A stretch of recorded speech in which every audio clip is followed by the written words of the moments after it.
And therefore, they are above all insistent upon obedience to law and order.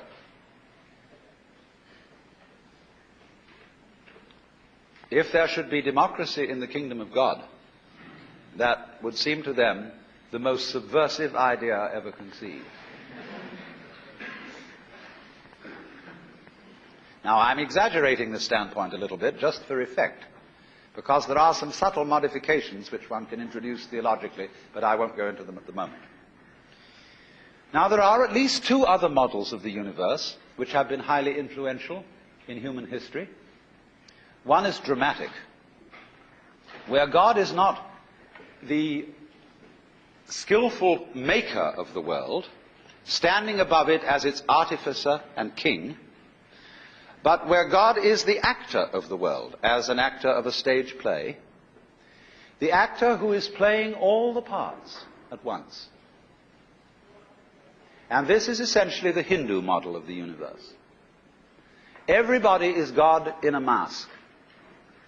And of course, as you know, our own word, person, is from the Latin persona, that through which comes sound. And this word was used for the masks worn by actors in the Greco-Roman theatre, which, being an open-air theatre, required a projection of the voice, so the actors wore masks with megaphonic mouths. And so the word person has, however, in the course of time, come to mean the real you. There was a very serious mistake made in translation from Greek to Latin when one began to talk about the three persons of the Holy Trinity. The three masks of God. Wasn't quite the right idea, because the Greek word was hypostasis, not a word prosopon, which would have meant properly translated person. Hypostasis is a very difficult word to translate. You could say that ice, water, and steam were three hypostases of the same thing. And that would be a little better analogy, not too good. But in Hindu thought, every individual as a person is a mask, but fundamentally a mask of the Godhead.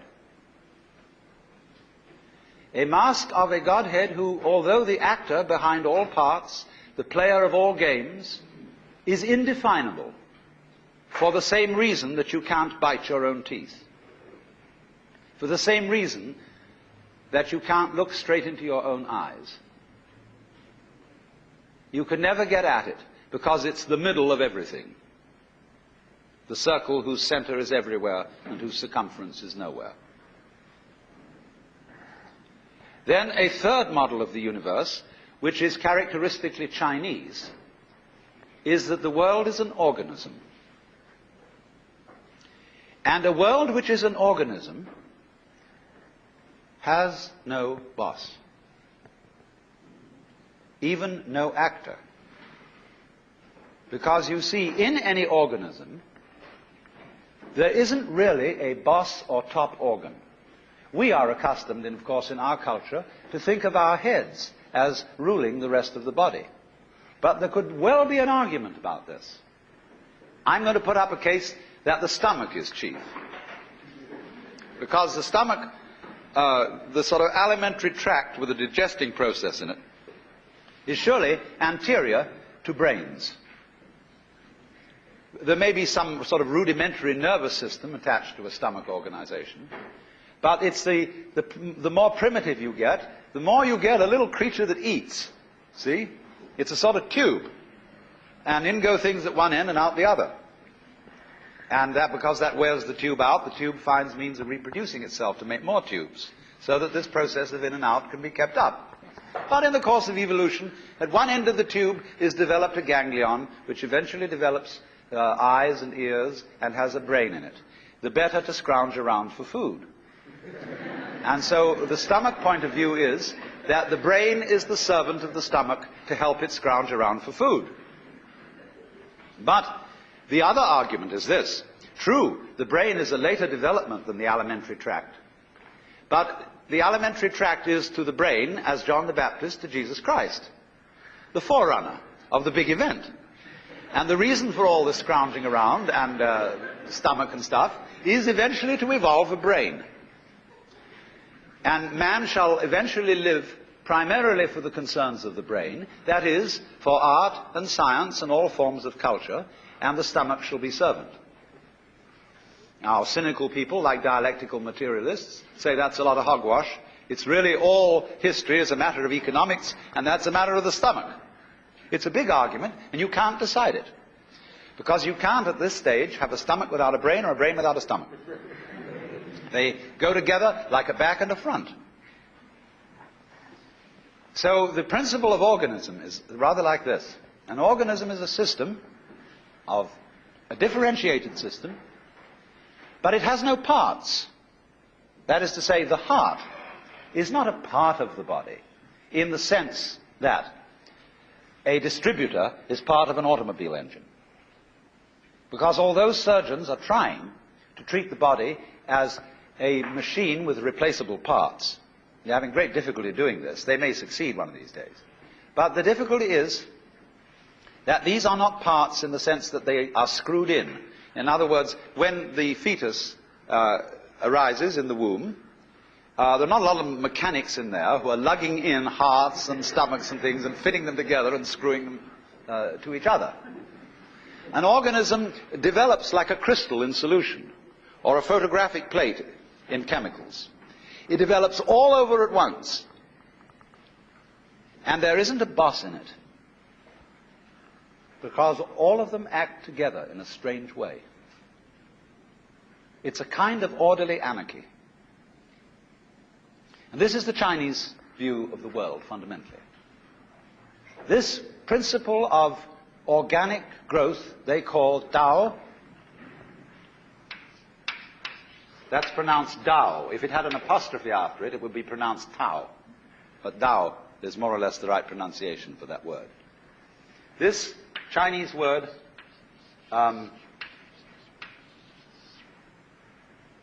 is usually translated the course of nature, or the way. The way it does it. The process of things. And that, again, you see, is really very different from the Western idea of God the ruler. Of the Tao, Lao Tzu says, the great Tao flows everywhere, both to the left and to the right. It loves and nourishes all things, but does not lord it over them. And when merits are accomplished, it lays no claim to them. And so the Chinese expression for nature becomes a word which we will translate self-so, or zi, yan. What happens of itself? Like when you have hiccups. You don't plan to have hiccups, it just happens. When your heart beats, you don't plan it, it happens of itself. When you breathe, you can pretend that you are breathing, but most of the time you're not thinking about it, and your lungs breathe of themselves. So the whole idea of nature is something happening of itself without a governor, is the organic theory of the world. So you see, we have these two others, the dramatic theory and the organic theory. And therefore I feel that ways of life which use these models are so unlike Christianity, Judaism, or Islam that we cannot really use the word religion of these things. Now, what is there in Western culture that resembles the concerns of Buddhism and Hinduism and Taoism? Because the trouble is, from the outside, they look alike. In other words, you go into a Hindu temple, or especially a Japanese Buddhist temple, and you'll be pretty convinced you're in church. In sort of a Catholic church at that. Because there's incense, chants, bowings, gongs, candles, rosaries, and all the things that one associates with a theistic, monarchical religion. And yet, that isn't what's going on. there isn't the factor of obedience. Even though the image of Buddha may be sitting on a throne, covered with a canopy, and royal honors being done, there's still something different. Well, I suppose that at a long shot, probably the nearest thing to these ways of life in the West is perhaps psychotherapy in some form. Not all forms of psychotherapy. Because the objective of psychotherapy is, as you might say, to change where your head's at. Is to change your state of consciousness. If you, in other words, you're horribly depressed, if you're terrified, if you're under hallucinations, you see a head shrinker. And he tries to change your state of consciousness. And so, fundamentally, these disciplines, these Oriental ways, are concerned basically with changing your state of consciousness. Only, here we part company. Psychotherapy is largely focused on the problems of the individual as such, the problems peculiar to this individual or that individual. These Asian ways of life are focused on certain problems peculiar to man as such, to every individual, on the understanding that the average human being, and the more civilized he is, the more this is true, that the average human being is hallucinating. That he has a delusive sense of his own existence. And it is thus that the very word Buddha in Buddhism is from a root in Sanskrit, Bud, which means to awake, to awaken. To awaken from the illusion is then to undergo a radical change of consciousness with regard to one's own existence. It is to cease being under the impression that you are just poor little me. To find out who you really are, or what you really are, behind the mask.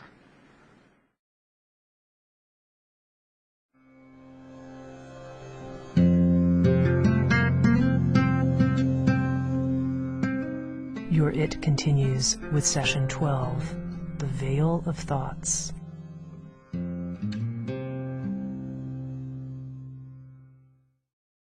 The subject of this seminar is the veil of thoughts. And following out the theme that somebody once suggested by saying that thought is a means of concealing truth, despite the fact that it's an extraordinarily useful faculty. But in quite recent weeks, we've had an astounding example of the way mankind can be bamboozled by thoughts. There was a crisis about gold. And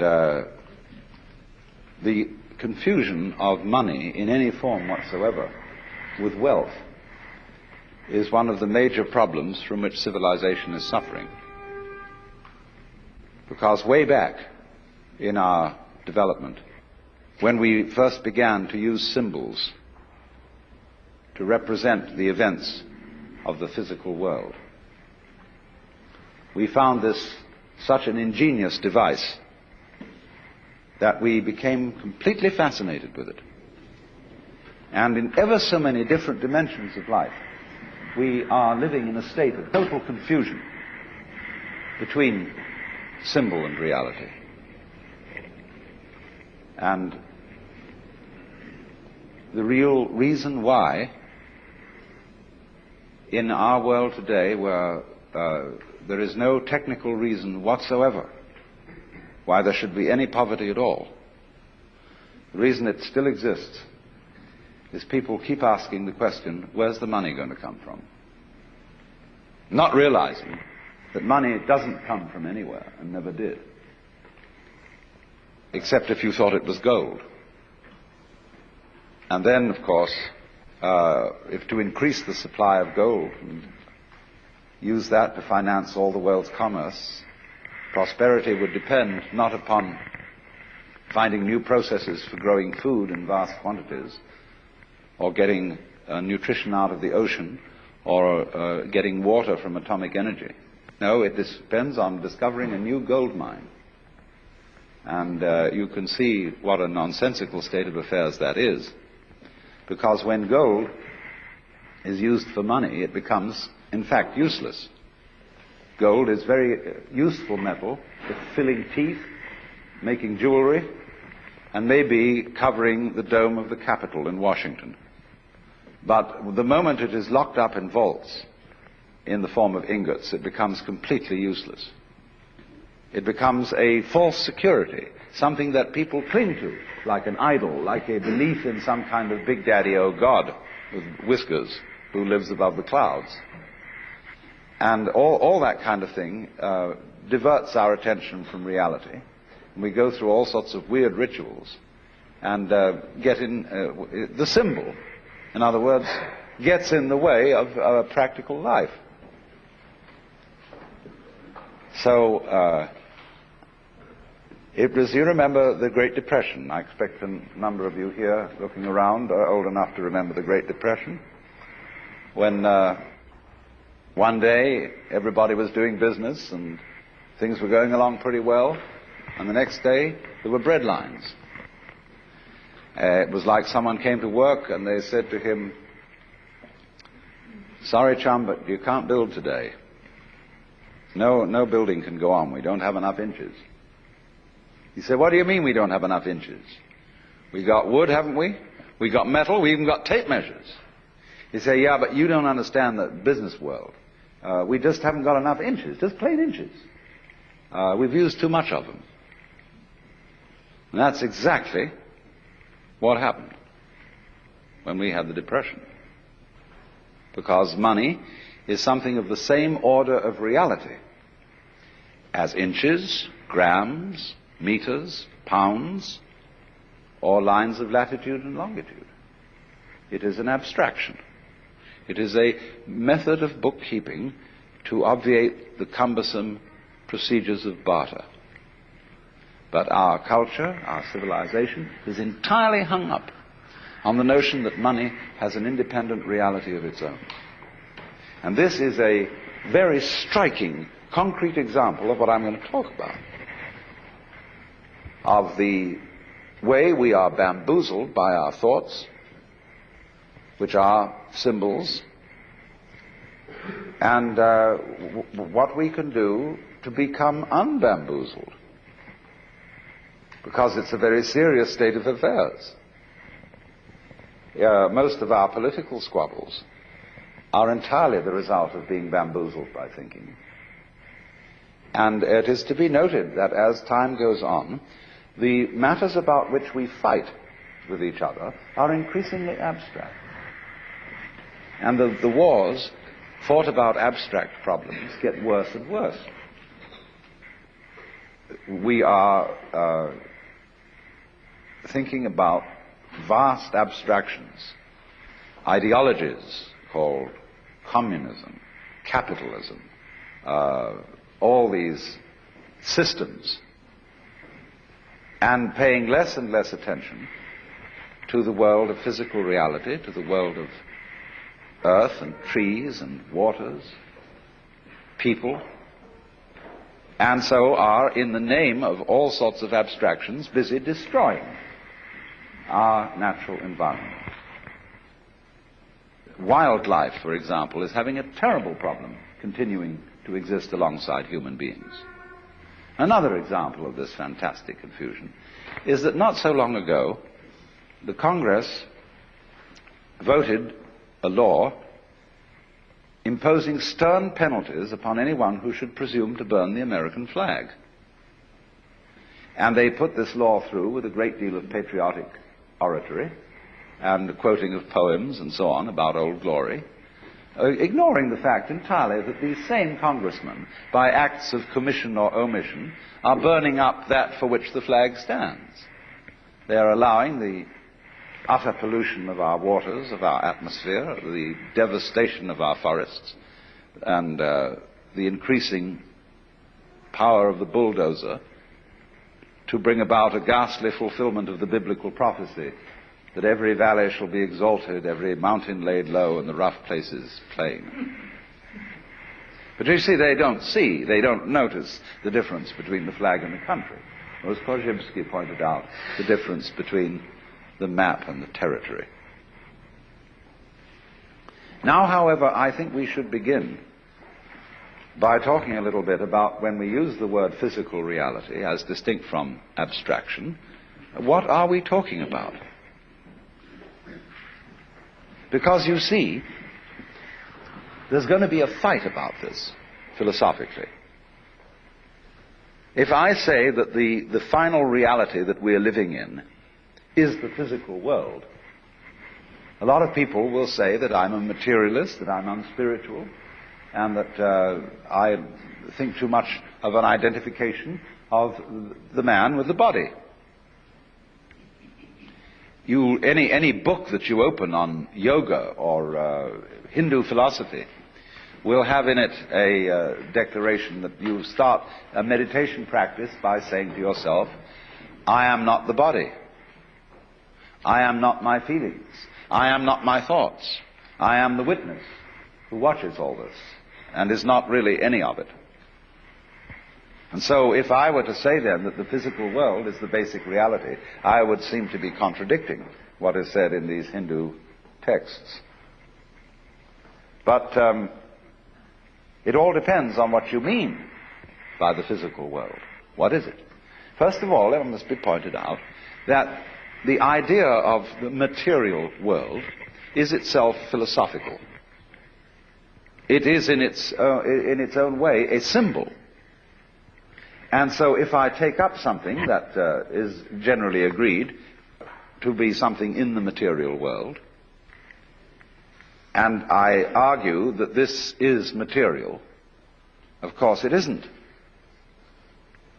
Because nobody has ever been able to put their finger on anything material. That is to say, if by the word material you mean some sort of basic stuff out of which the world is made, by, say, analogy with the art of ceramics, pottery. We use clay and we form it into various shapes. And so a lot of people think that the physical world is various forms of matter. And nobody has ever been able to discover any matter. They've been able to discover various forms, yes, various patterns, but no matter. You can't even think how you would describe matter in some terms other than form. Because whenever a physicist talks about the nature of the world, he describes a form, he describes a process which can be put into the shape of a mathematical equation. And so if you say A plus B equals B plus A, everybody knows exactly what you mean. It's a perfectly clear statement. But nobody needs to ask, what do you mean by A or what do you mean by B?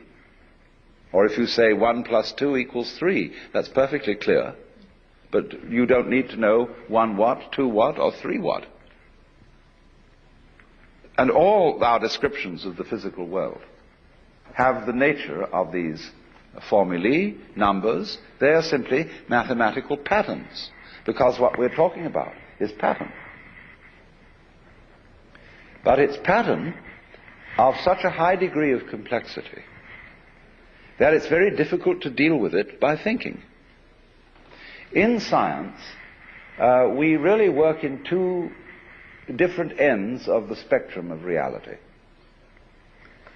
We can deal with problems in which there are very few variables. Or we can deal with problems in which there are almost infinitely many variables. But in between, we're pretty helpless. In other words, the average person cannot think through a problem involving more than 3 variables without a pencil in his hand. That's why, for example, it's difficult to learn complex music. Think of an organist who has 2 keyboards or 3 keyboards for work with his hands, and each hand is doing a different rhythm. And then his feet on the pedals, he can be doing a different rhythm with each foot. Now that's a difficult thing for people to learn to do, just like to rub your stomach in a circle and pat your head at the same time takes a little skill. Now, most problems with which we deal in everyday life involve far more than 3 variables. And we are really incapable of thinking about them. Actually, the way we think about most of our problems is simply going through the motions of thinking. We don't really think about them. We do most of our decision making by hunch. You can collect data about a decision that you have to make, but the data that you collect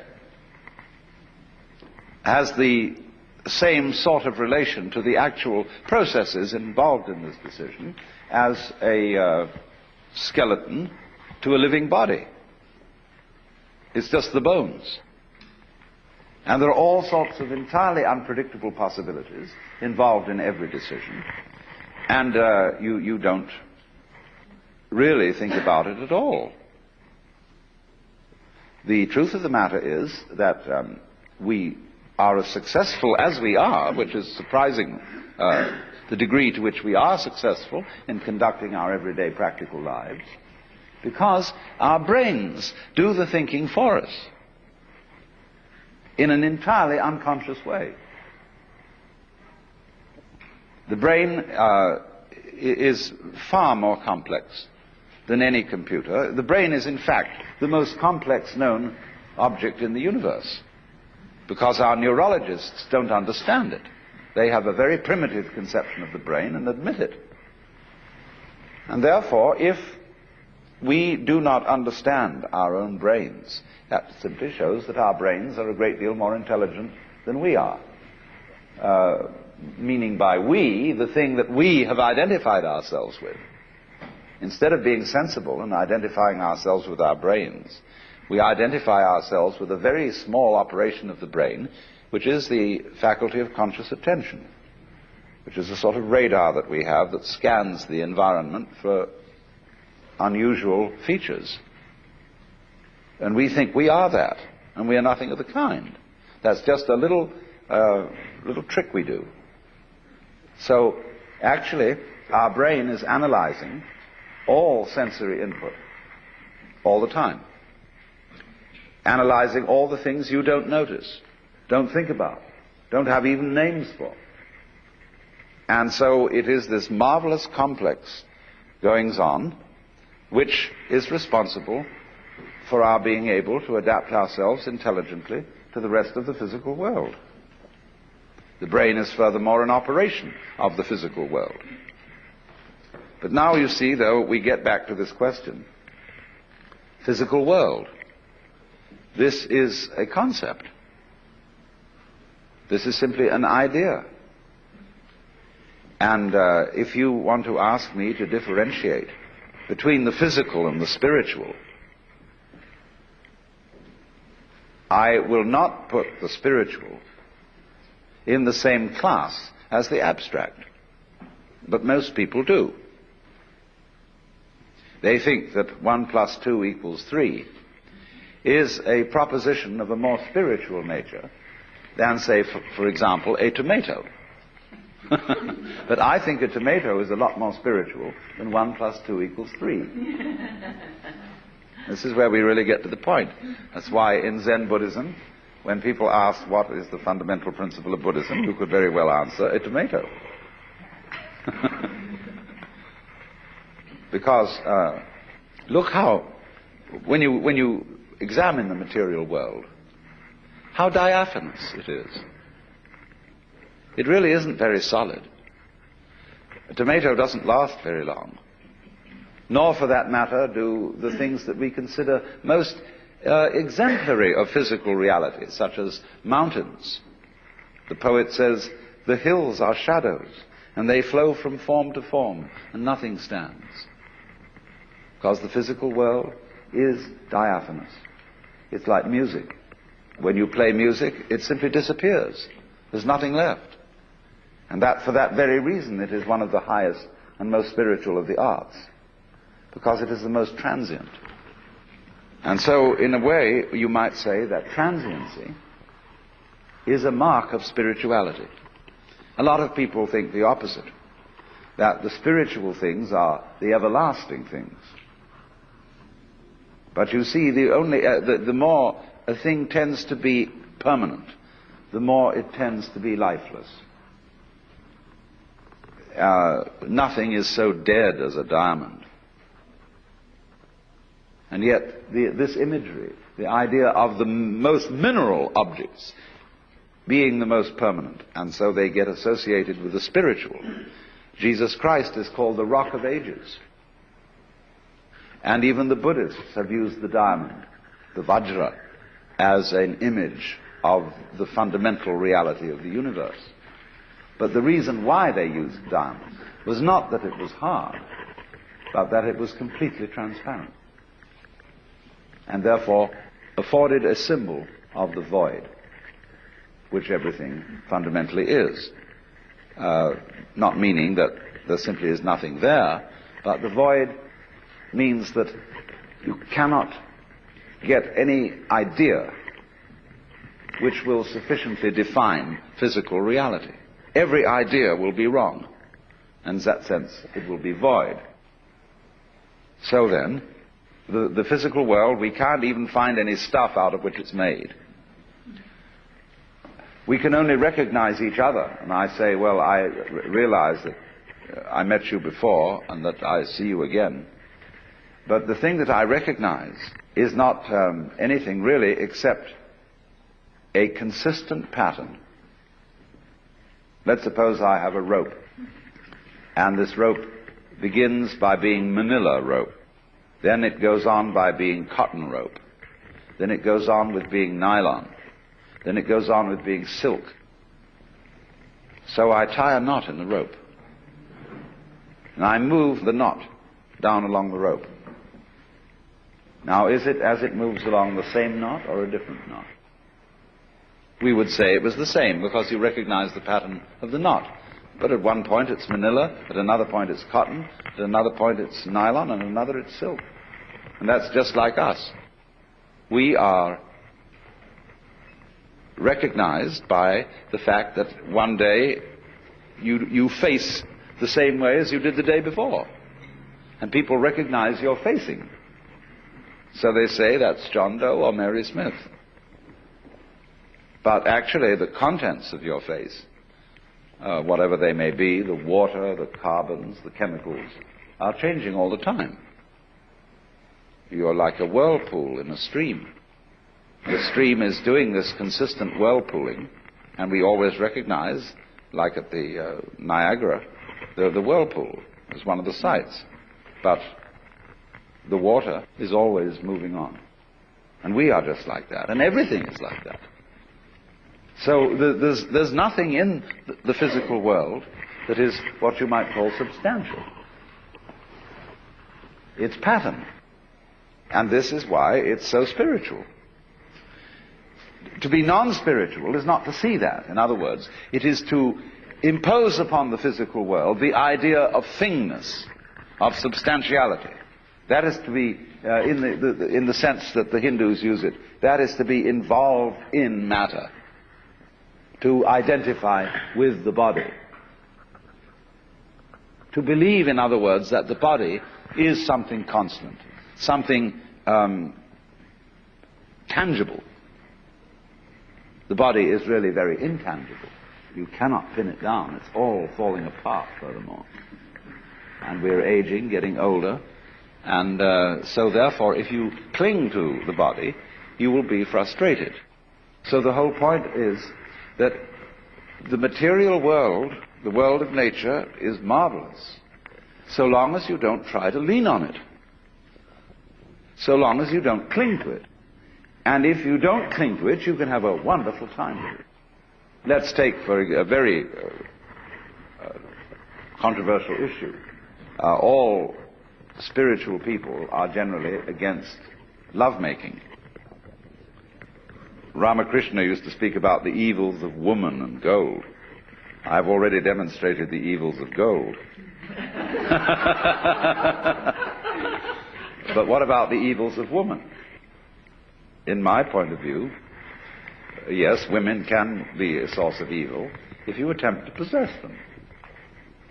I mean, if you can say of another person, I love you so much I want to own you, and really tie you down and call you, well, it's like that poem of Ogden Nash where someone claimed that he loved his wife so much that he climbed a mountain and named it after her. Called it Mount Mrs. Oswald Tregennis.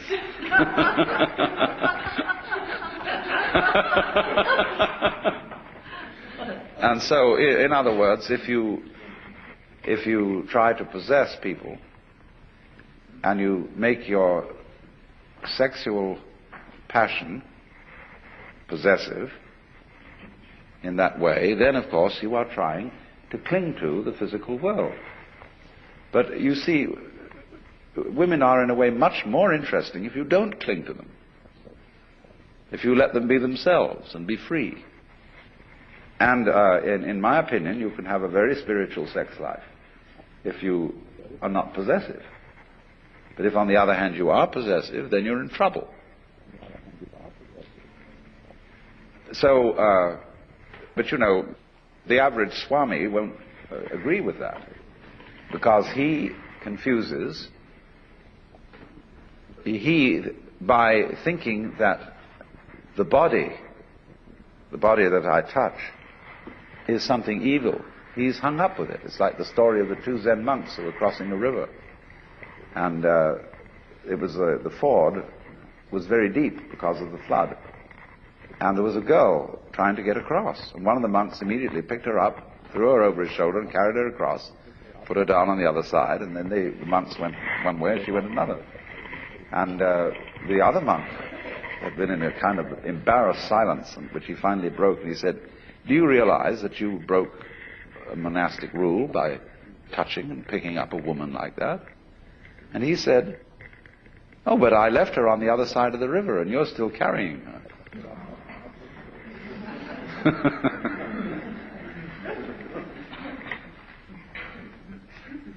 That even you can find this to some extent in some rather irritable Saint Paul, where he speaks of the opposition of the flesh and the spirit. Now, this word sarx in Greek, the flesh, as he uses it, is really, as Berdyaev points out, it's a spiritual category. For the Christian, you see, the Word is made flesh in Christ, and there will be the resurrection of the body in the final consummation of the universe. So you cannot really, as an Orthodox Christian, take an antagonistic attitude to the flesh. Why then does St. Paul take an antagonistic attitude to the flesh? Well, you can only save the situation and make the New Testament consistent with itself by saying that he meant by the flesh a certain kind of spiritual category. He didn't mean this, because this isn't flesh. Flesh is a concept. This is not. And so the flesh, or you might say, talk about the sins of the flesh, they have entirely to do with certain hang-ups that we have about our bodies. And that again is what I would call leaning on the world, exploiting it. When you take, as a Buddhist, you take the third precept, Kamesu michachara veramani sikapadam samadhiyami. And it's usually translated, I undertake the precept to refrain from adultery. It doesn't say anything of the kind. Kama is passion. Kamesu mityahara, therefore, is, I undertake the precept not to exploit the passions. So in other words, you may be bored, see? And you're feeling sort of empty and at a loose end, and you think, well, I don't know, let's go and commit adultery. It might liven things up, see? And that would be what they call in Zen, raising waves when no wind is blowing. It would be quite a different matter if, in a perfectly spontaneous and natural way, you fell in love with some woman. You wouldn't be going out of your way to get into trouble. It would be appropriate and natural at the time. Or in the same way, a lot of people, instead of saying, let's commit adultery, when they feel sort of bored, they say, let's go and eat something. And so they become fatter and fatter and fatter because they're filling the spiritual vacuum in their psyche with food, which doesn't do the job. It's not the function of food to fill spiritual vacuums. So in this way, one exploits the appetites or the passions. So likewise also the fifth precept, Sura Merya Majjapamadhatana, is the list of intoxicating substances. And it doesn't say that you are not going to take them. It says you're not going to be intoxicated by them. In other words, a Buddhist may drink but not get drunk. I don't know how that applies to psychedelics, but that's another story. So, one might say then that we are confused through and through about what we mean by the material world. And what I'm first of all doing is I'm just giving a number of illustrations which show how confused we are. And let me repeat this to get it clear, because it is rather complicated. In the first place, we confuse abstract symbols, that is to say numbers and words and formulae, with physical events, as we confuse money with consumable wealth. In the second place, we confuse physical events, the whole class and category of physical events, with matter. But matter, you see, is an idea, it's a concept. It's the concept of stuff, of something solid and permanent that you can catch hold of. Now, you just can't catch hold of the physical world. The physical world is the most evasive, elusive process that there is. It will not be pinned down, and therefore it fulfills all the requirements of spirit. So what I'm saying then is that the non-abstract world, which Korzybski called unspeakable, which was really a rather good word, is the spiritual world. And the spiritual world isn't something kind of gaseous, abstract, formless, in that sense of shapeless. It's formless in another sense. The formless world is the wiggly world. There really is no way that the physical world is. In other words, the nature of truth. I said in the beginning, somebody had said that thoughts were made to conceal truth. This is the fact, because there is no such thing as the truth that can be stated. In other words, ask the question, what is the true position of the stars in the Big Dipper? Well, it depends where you're looking at them from. And there is no absolute position. So, in the same way, accountants, a good accountant will tell you that any balance sheet is simply a matter of opinion.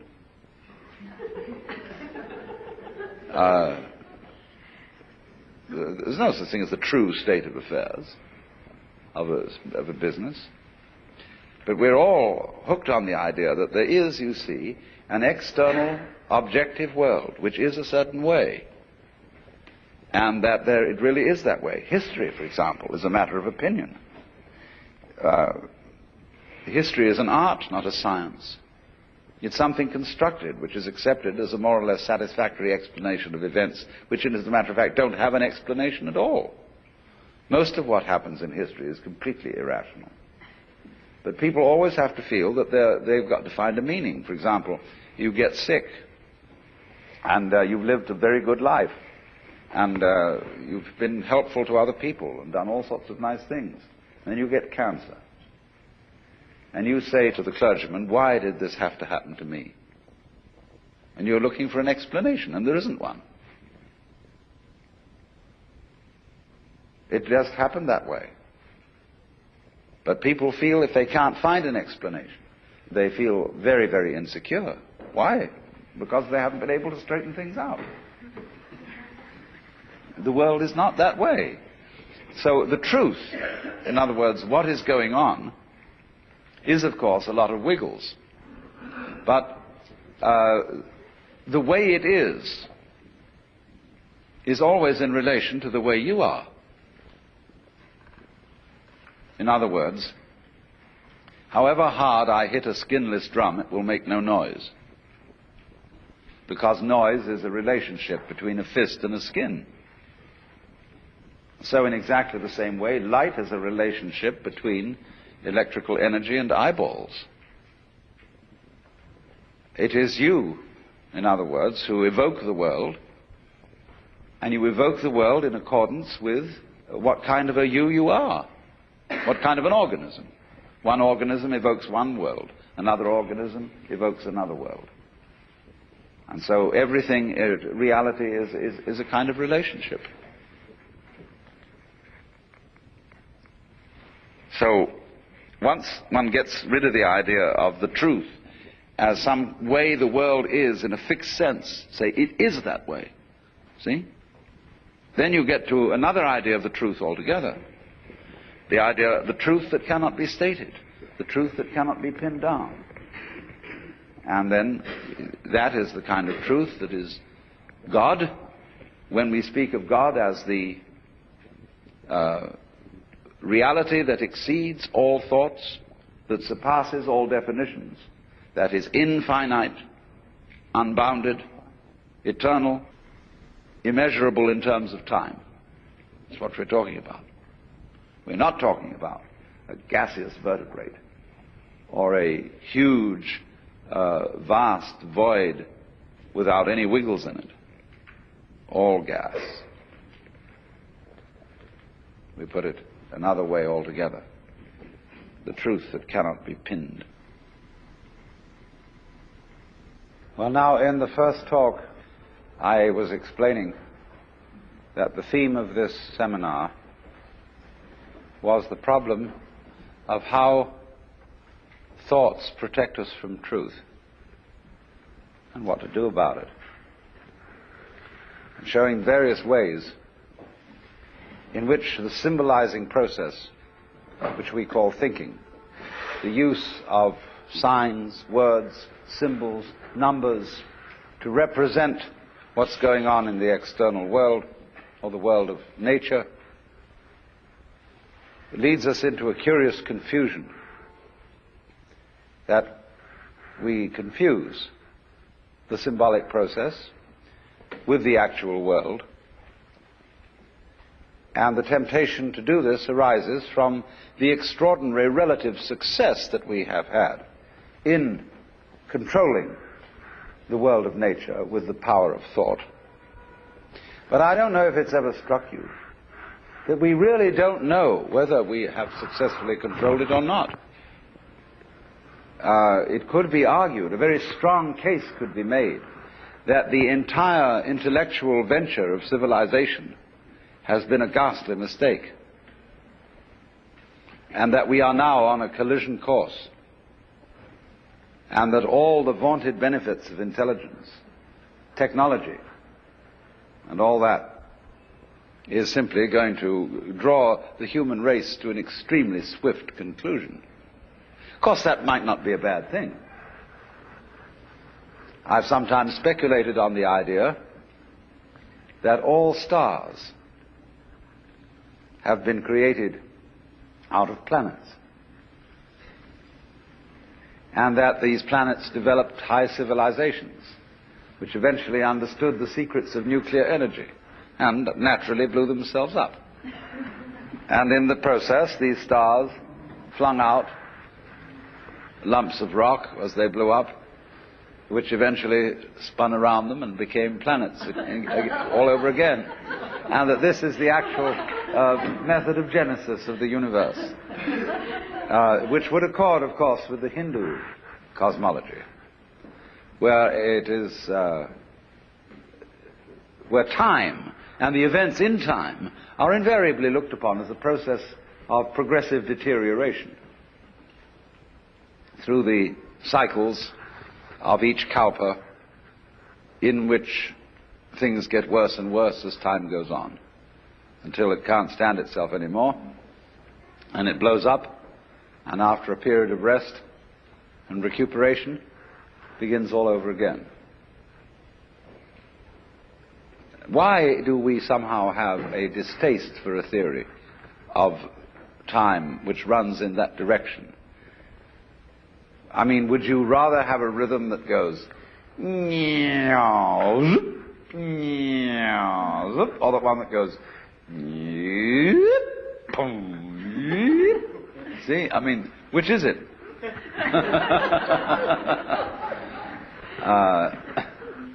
Or do you want one that's going up always? You see, always getting better. You can't even imagine such a state of affairs, because you know it's relative. As you succeed in life, you simply well, there was a communist, a Russian philosopher who accused the communists, in their various 5-year plans and progressive notions, wherein people were always preparing for tomorrow, of converting all human beings into caryatids. Now, you know, a caryatid is a pillar shaped in a human form which supports a roof. And he said, you are turning all men into caryatids to support a stage upon which others will dance. But of course, you know they never will. You have one row of caryatids supporting a floor, and very soon your children are the next row of caryatids supporting another floor, so that it gets higher and higher, but we don't really know where we began, and we're always in the same place. Always hoping, always thinking that the next time will be it. And this, of course, is an eternal illusion. It's much better. Actually, one will be much happier to think that the future is simply deteriorating. I can explain that very simply. Human beings are largely engaged in wasting enormous amounts of psychic energy in attempting to do things that are quite impossible. You know, as the proverb says, you can't lift yourself up by your own bootstraps. But recently, I've heard a lot of references in just general reading and listening where people say, we've got to lift ourselves up by our own bootstraps. And you can't. And you can struggle and tug and pull till you're blue in the face, and nothing happens except that you exhausted yourself. All sensible people, therefore, begin in life with two fundamental presuppositions. You are not going to improve the world, and you are not going to improve yourself. You are just what you are. And once you have accepted that situation, you have an enormous amount of energy available to do things that can be done. And everybody else looking at you from an external point of view will say, my God, how much so-and-so has improved.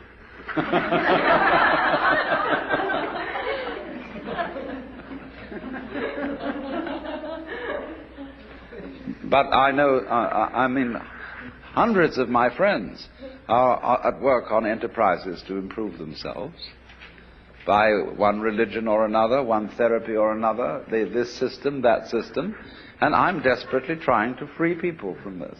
And I suppose that makes me a messiah of some kind. But the thing is that You can't do it. One very simple reason, which I think most of you are by now familiar with, is that the part of you which is supposed to improve you is exactly the same as that part of you which needs to be improved. In other words, there isn't any real distinction between bad me and good I, between the higher self, which is spiritual, and the lower self, which is animal. It's all of a piece. You are this organism, this integrated, fascinating energy pattern. And as Archimedes said, give me a fulcrum and I will move the earth, but there isn't one. It's like, betting on the future of the human race. If I were really smart, I would lay a bet that the human race will destroy itself, because in practical politics one realizes that nothing is going to work out right. No candidate I've ever voted for ever won the election. So, but the trouble is there's nowhere to place the bet. And so, since I can't place the bet anywhere, I'm involved in the world and must perforce try to see that it doesn't blow itself to pieces. But the thing, I once had a terrible argument with Margaret Mead. She was holding forth one evening on the absolute horror of the atomic bomb and how everybody should immediately spring into action and abolish it. But she was getting so furious about it that I said to her, you scare me, because I think you're the kind of person who will push the button in order to get rid of the other people who were going to push it first. And she told me that I had no love for my future generations, no responsibility for my children, that I was a phony Swami who believed in retreating from facts. But I maintained my position. Robert Oppenheimer, a little while before he died, said that it's perfectly obvious that the whole world is going to hell. The only possible chance that it might not is that we do not attempt to prevent it from doing so. Because you see, all the troubles going on in the world now are being supervised by people with very good intentions. Their attempts to keep things in order, to clean things up, to forbid this and prevent that possible horrendous damage.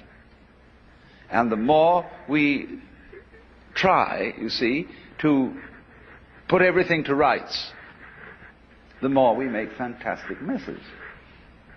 And it gets worse. And maybe that's the way it's got to be. Maybe I shouldn't say anything at all about the folly of trying to put things to right, but simply on the principle of Blake, let the fool persist in his folly so that he will become wise. Will this be an argument against conservationists? This is an argument against all kinds of do-gooding. In other words, what I'm saying is, don't take me too seriously. I'm pitching a case for the fact that the civilization has been a mistake.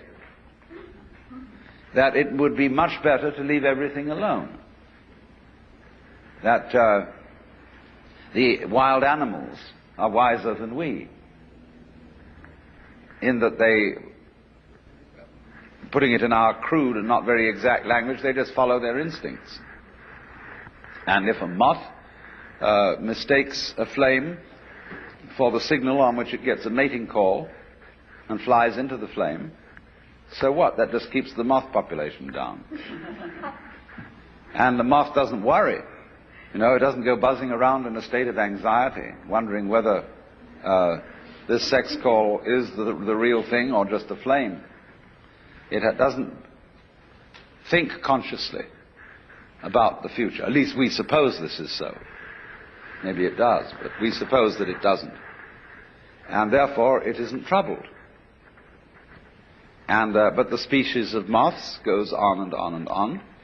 And so far as we know, it's been around for an incredibly long time, and maybe even longer than we have. bees, ants, creatures of this kind. They have long since escaped from history, so far as we can see.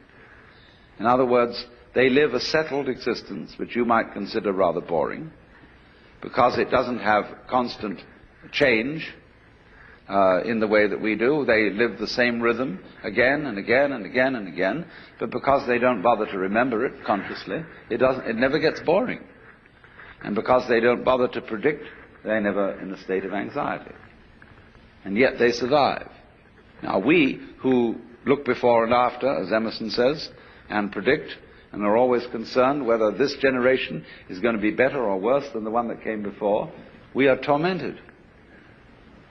And we just don't realize, because of this tremendous preoccupation with time, we don't realize how beautiful we are, in spite of ourselves. Because, you see, the conscious radar is a troubleshooter. It's always on the watch out for variations in the environment which may bring about disaster. And so our consciousness is, from one day's end to another, entirely preoccupied with time and with planning and with what has been and with what will be. And since troubleshooting is its function, we then get the general feeling that man is born to trouble. And we ignore in this preoccupation with conscious attention how marvelously we get on. How, for most of the time, our physical organs are in a fantastically harmonious relationship. How our body relates by all sorts of unconscious responses to the physical environment.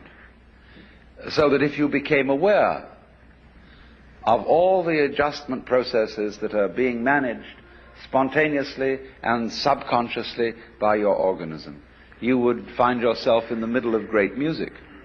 And of course this occasionally happens. Well, the mystical experience is nothing other than becoming aware of your true physical relationship to the universe. And you're amazed, thunderstruck by the feeling that underneath everything that goes on in this world, the fundamental thing is a state of unbelievable bliss. Well, why not? Why else would there be anything happening? Because if the game isn't worth the candle, if the universe is basically nothing but a tormented struggle, why have one? Hasn't it ever struck you that it would be much simpler not to have any existence? It would require no effort. There would be no problems. So why is there anything going on? Let me say not why, but how is there anything going on?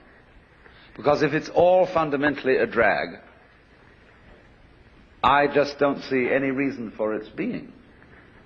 Everything would have committed suicide long ago, and to be at rest. Abu Ben Adhem, may his tribe decrease by cautious birth control and be at peace.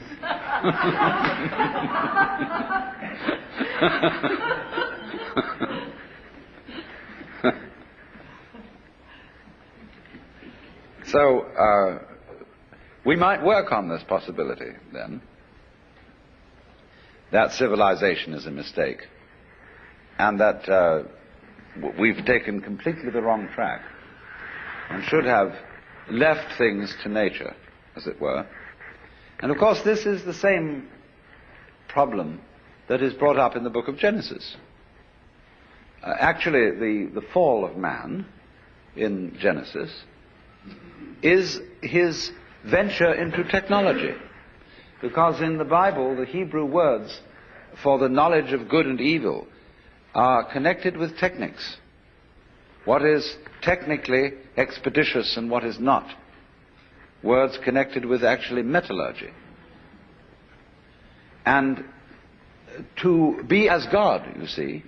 When you eat of the fruit of the tree of knowledge and you become as God, means you think you're going to control your own life.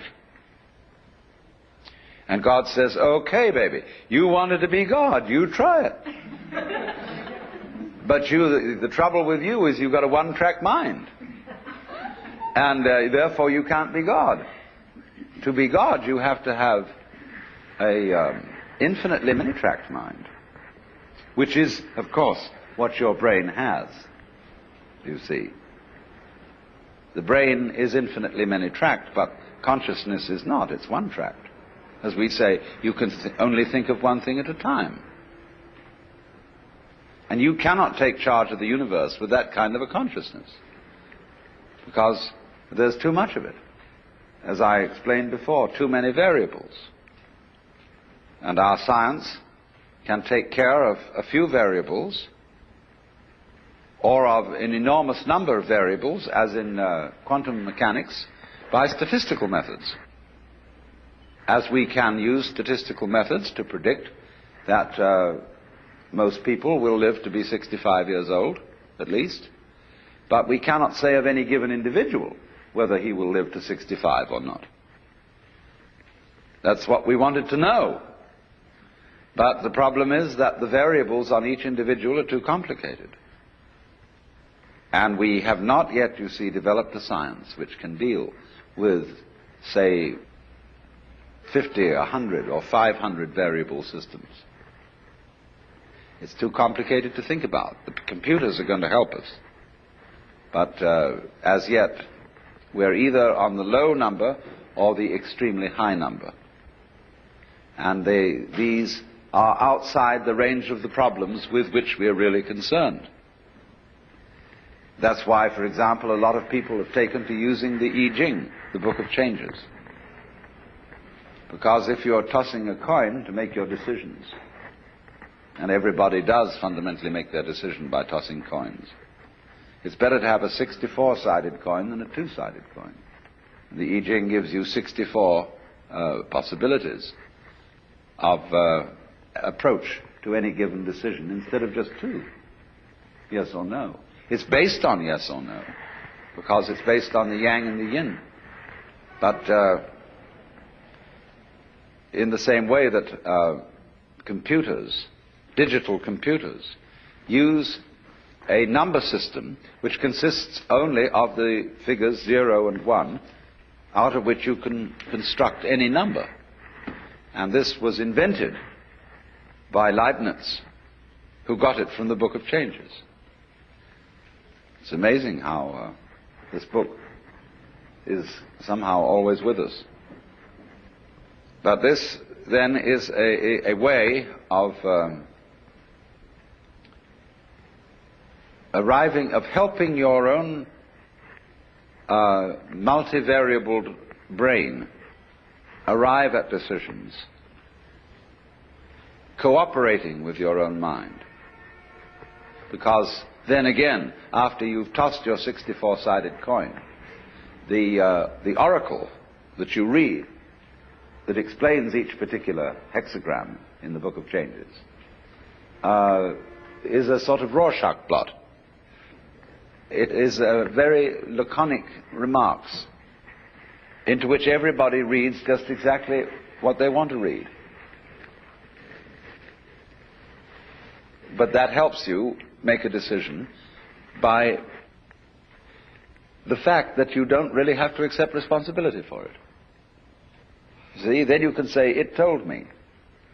I consulted the oracle. Same way when you go to a guru.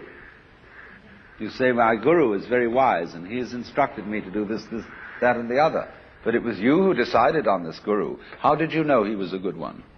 See, you gave him his authority because you picked him out. It always comes back to you. But we like to pretend it doesn't. But the thing is that oneself is certainly not the stream of consciousness. Oneself is everything that goes on underneath that. and of which the stream of consciousness is a mere, it has about the same relation to oneself as the bookkeeping does to a business. And if you're selling grocery, there's very little resemblance between your books and what you move over your shelves and counters. There's just a record of it. And that's what our consciousness keeps. Now, supposing then we work with the argument that we've made an awful mistake in bringing out civilization, and we're not going to survive. Now, there are various things that can be said about this. Just as I made the joke that all stars used to be planets, one could say, well, is it such a good thing to survive? You know T.S. Eliot's Wasteland, where it says, this is the way the world ends, not with a bang but a whimper. But some people would rather end with a bang than a whimper. Some people are stingy, and they like to burn up their fire very gradually, conserving the fuel, and just keep enough heat going so that they get a long time. Other people prefer a kind of a potlatch situation, where they have a huge whiz-bang fire that goes out in a hurry. Now, who is right? Do you want to be a tortoise? You know, a tortoise that lives for hundreds of years, but drags itself around all the time, very slow, solemn? Or would you rather be some little hummingbird? Yeah, hummingbird, that's the thing. See, that dances and lives at a terrific pace. Well, you can't say one is right and the other's wrong. And so there may be nothing wrong with the idea of a world, a civilization, a culture that lives at a terrific increasing pace of change and then explodes. That may be perfectly okay. My point is that if we could reconcile ourselves to the notion that that is perfectly okay, then we would be less inclined to push that button. It's the anxiety. If you cannot stand anxiety, and if you cannot simply be content for issues to be undecided, you are liable to push the button because you say, let's get it over with. People who have trouble with the law and are manipulating the courts in one way or another always learn to delay everything, put it off, introduce legal red tape, manage to, like Ralph Ginsburg, who's been in trouble because of the Eros magazine. He's got a very smart attorney who simply, although the case has gone to the Supreme Court, he's simply mumbling away and putting up all sorts of things so that he keeps Ralph out of jail. And that's life. Life is simply a way of postponing death. And that's what we have to do.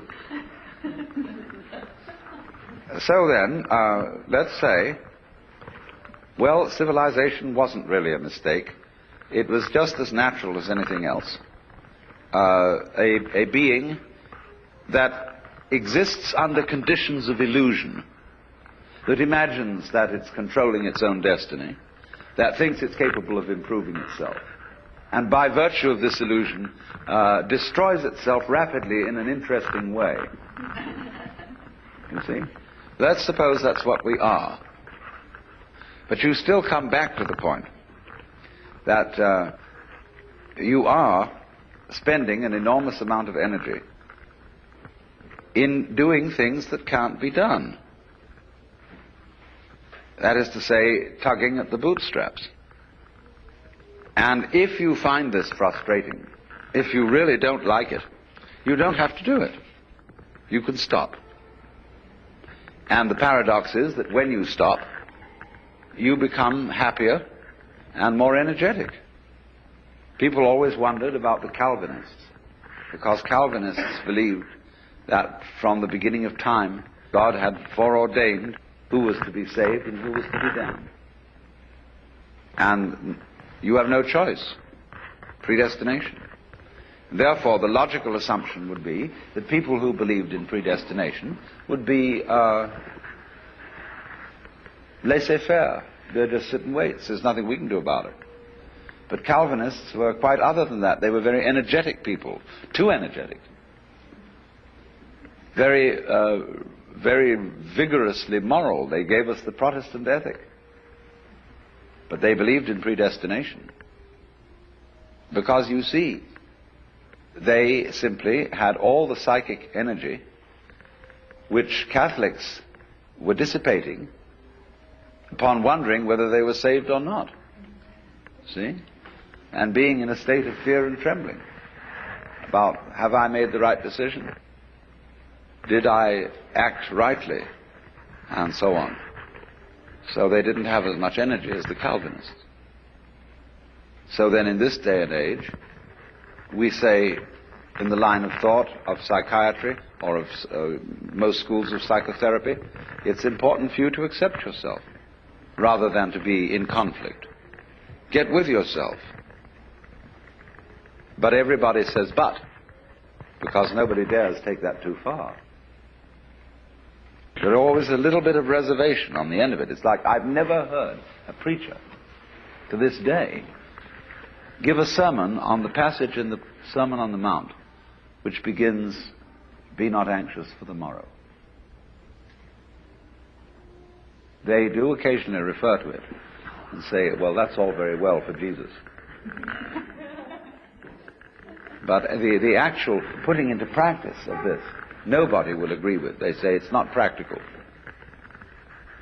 to not give a damn about how you're going to provide for the next day's meals and all that sort of thing. But it is practical. It's much more practical than what we're doing. If you mean by practical that it has survival value. Only, I want to point out that this is a kind of a two-step way. You see, the first step is not being anxious for the morrow. Not dreaming for one moment that you can change anything or improve anything. Which of you, by being anxious, can add 1 cubit to his stature? You see? But this, just like the belief in predestination, has an unexpected consequence. Namely, the making of the energy available. So that, in fact, you can take care of the morrow, but for the simple reason that you're no longer worrying about it. And thus it comes about that people who do not live for the morrow have some reason to make plans.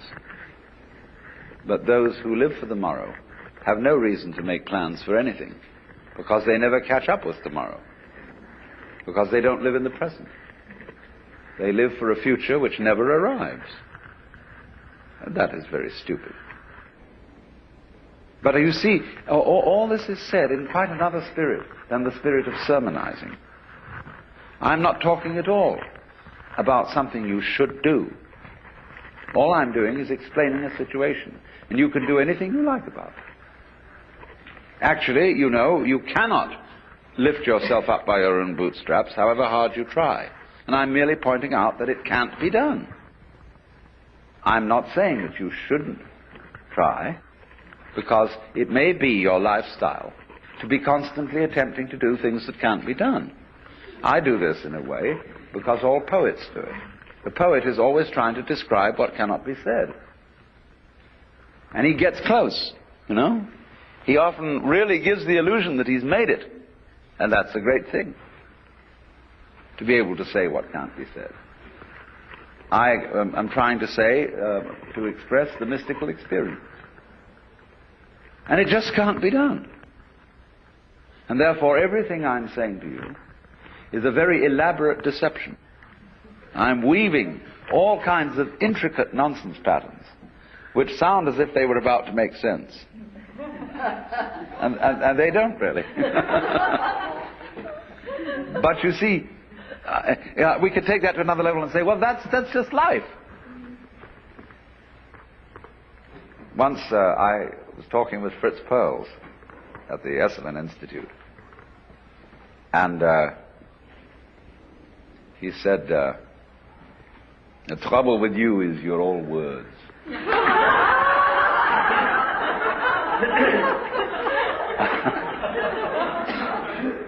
Why don't you practice what you preach? So I said, I don't preach. And furthermore, don't put words down. Because the patterns that people make with words are just like the patterns of ferns or of the marks on seashells. They are a dance, and they're just as much a legitimate form of life as flowers. He said, you're impossible.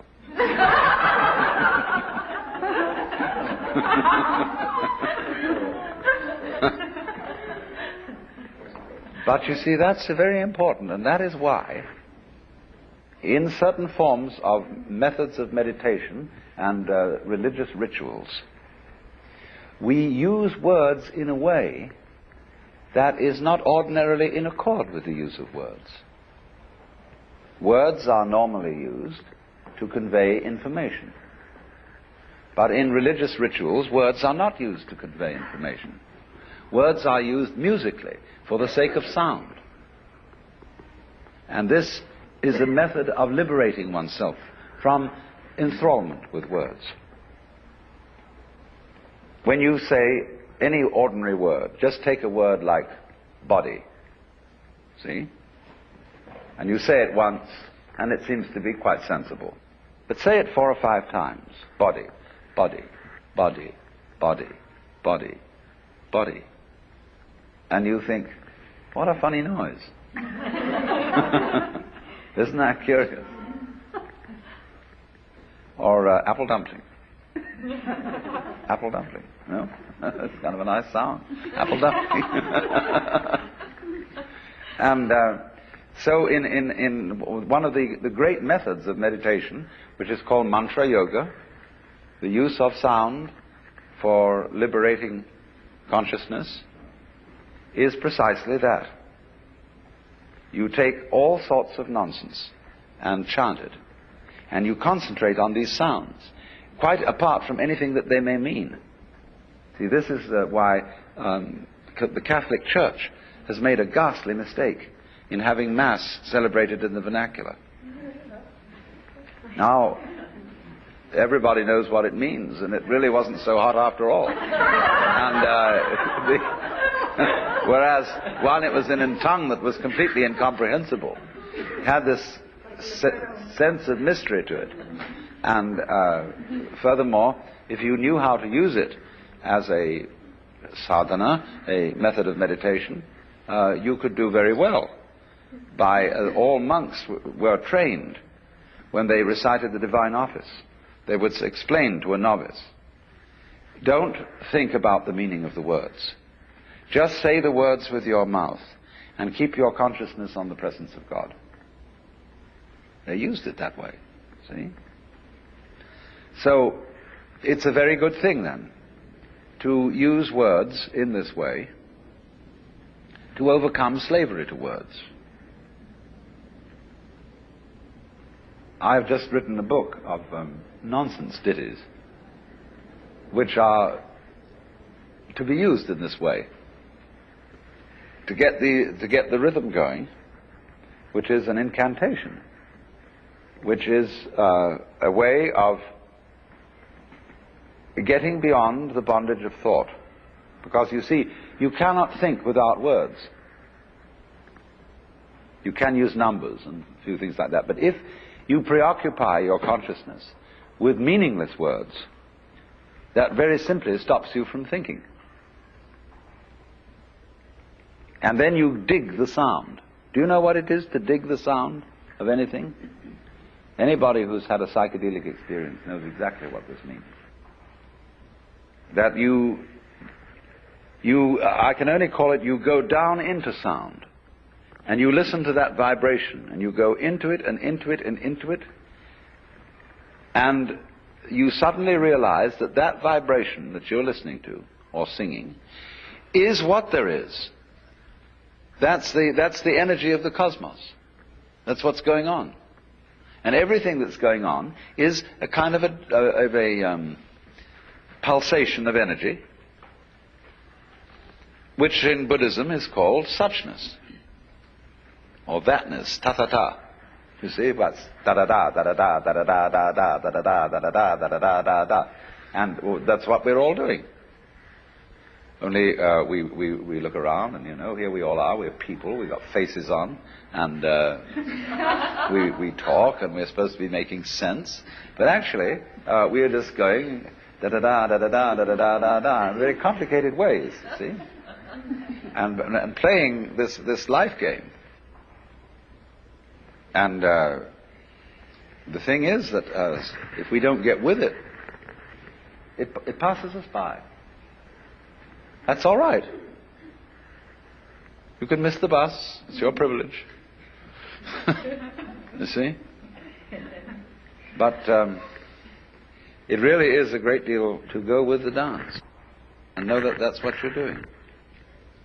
Instead of agonizing about the whole thing.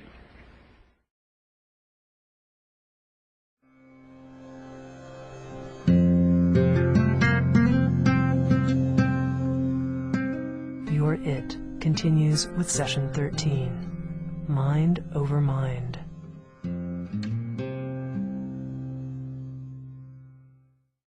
The title of these talks that I'm giving here is Mind over Mind. And I'm going into all the various problems which have to do with the control of the mind. And so I might introduce what I'm going to say by saying it from different points of view. For example, if you're interested in communications, it will be the problem of feedback. Or if I may put it in theological terms, how does man follow the will of God if the will of man is perverse? The theologians say, you cannot do this without having divine grace, or the power to follow the will of God. How then do you get grace? Why is grace given to some and not to others? If I cannot follow the will of God by my own effort because my will is selfish, how will my will, which is selfish, be transformed into an unselfish will? If I cannot do it because I am already the selfish will, then grace must do it. If grace has not already done it, why not? Because I didn't accept it? But by definition I had no power to accept it because my will was selfish. Must I then become a Calvinist and say that only those people who are predestined to receive grace will be able to live the good life? Then we come back to the inadmissible position that people who live evil lives and do not get grace because they are not predestined to it out of the infinite wisdom of the Godhead, then God himself must be held responsible for their evil deeds.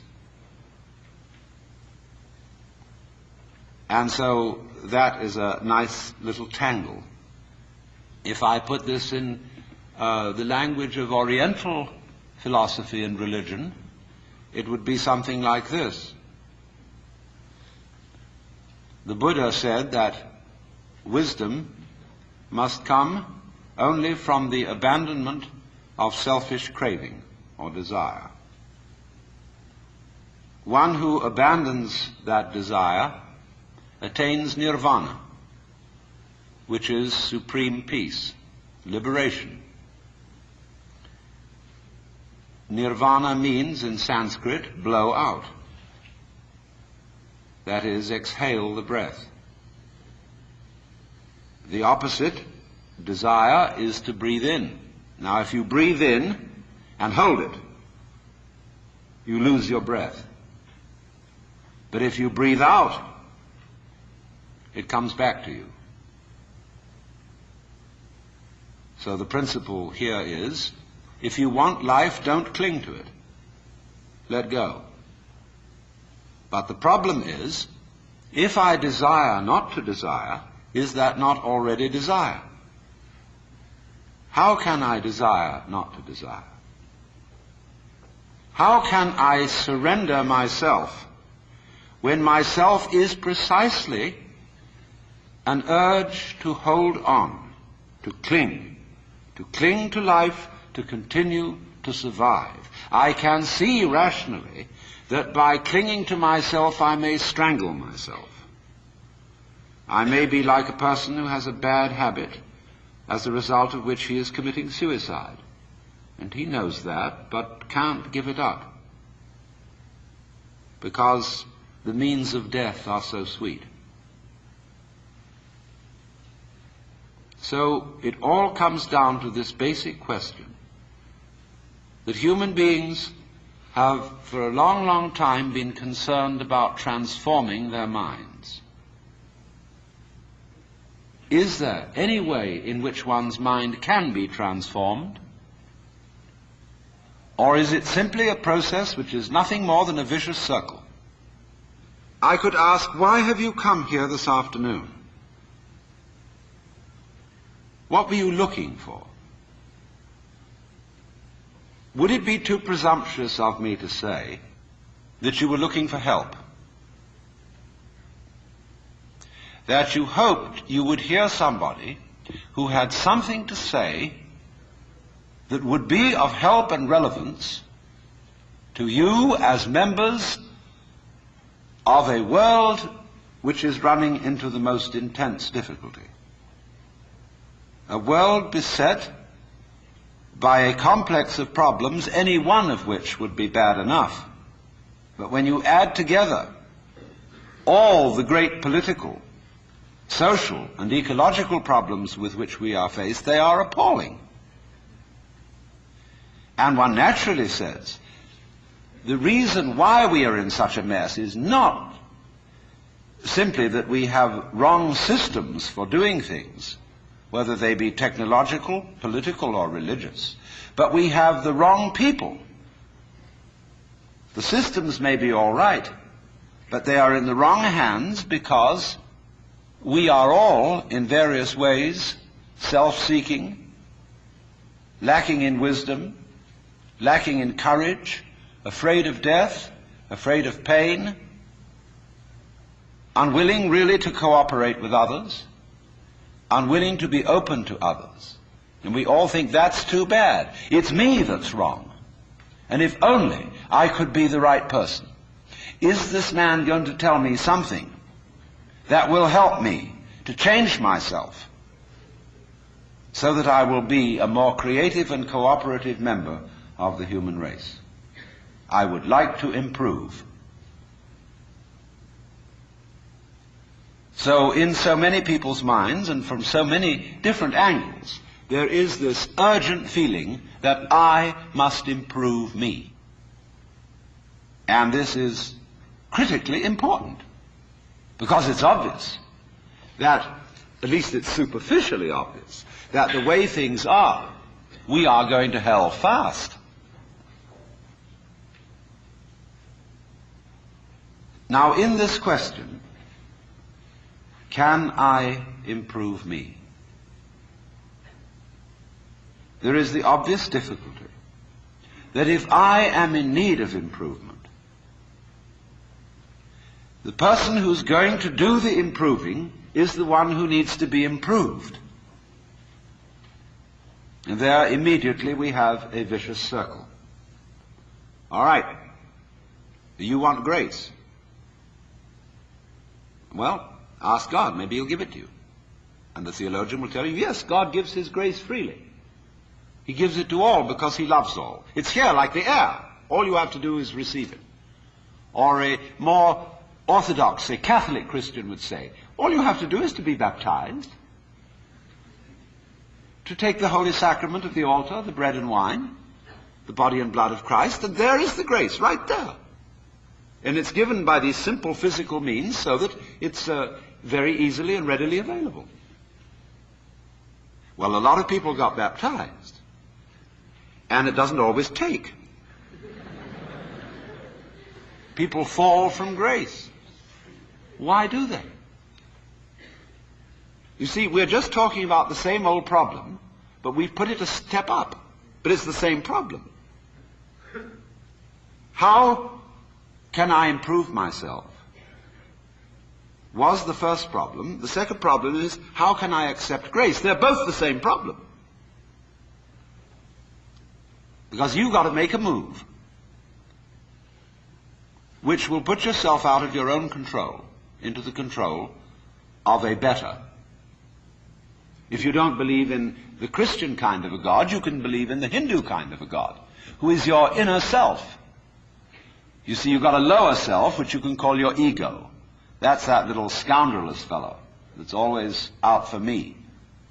But behind the ego, there is the Atman, the inner self, the inward light, as Quakers would call it, the real self, the spirit, which is substantially identical with God.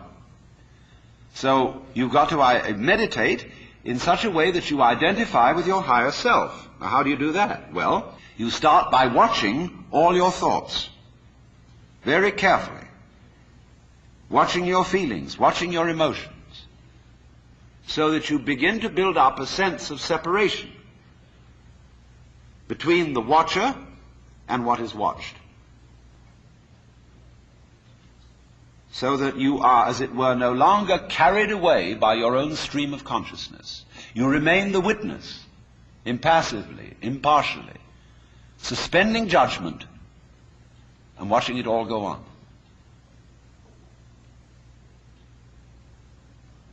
That seems to be something like progress. At least you're taking an objective view of what is going on. You are beginning to be in a position to control it, but just wait a minute. Who is this self behind the self, the watching self? Can you watch that one? It's interesting if you do, because you find out, of course, that this is just as the problem of grace is nothing more than a transposition of the first problem. How am I to be unselfish? By my own power. It becomes, how am I to get grace by my own power? So, in the same way, we find that the watching self, or the observing self, behind all our thoughts and feelings, is itself a thought. That is to say, when the police enter a house in which there are thieves, the thieves go up from the ground floor to the first floor. When the police arrive on the first floor, the thieves have gone up to the second, and so to the third, and finally out to the roof. And so when the ego is about to be unmasked, it immediately identifies with the higher self. It goes up a level. Because the religious game is simply a refined and highbrow version of the ordinary game. How can I outwit me? How can I one-up me? So, if I find, for example, that in the quest for pleasure, the ordinary pleasures of the world, food, sex, power, possessions, all this becomes a drag, and I think, no, it isn't there. So I go in for the arts, and literature, poetry, music. And I absorb myself in those pleasures. And after a while, they aren't the answer. So I go to psychoanalysis, you see. And then I found out that's not the answer. I go to religion. But I'm still seeking what I was seeking when I wanted candy bars. I want to get that goodie. Only I see now that, of course, it's not going to be a material goodie. All material goodies fall apart. But maybe there's a spiritual goodie that's not going to fall apart. But in that quest, the quest is not different from the quest for the candy bar. Same old story, only you've refined the candy bar and made it abstract and holy and blessed and so on. So it is with the higher self. The higher self's your old ego. And you sure hope it is eternal, indestructible and all-wise. But then the great problem is how to get that higher self working. How does it make any difference to what you do and what you think? I know all kinds of people who've got this higher self going, practicing their yoga, but they're just like ordinary people, sometimes a little worse. And they can fool themselves. They can say, for example, well, my point of view in religion is very liberal. I believe that all religions have divine revelation in them, but I don't understand the way you people fight about it. You fight and say that we Jehovah's Witnesses have the real religion. Others say, well, we Roman Catholics have it. And the Muslims say, no, it is in the Quran. And this is the right way. And somebody else gets up, and he may be a rather highbrow Catholic, and say, well, God has given the Spirit through all the traditions, but ours is the most refined and mature. And then somebody comes along and says, well, as I said, they're all equally revelations of the divine. And in seeing this, of course, I'm much more tolerant than you are.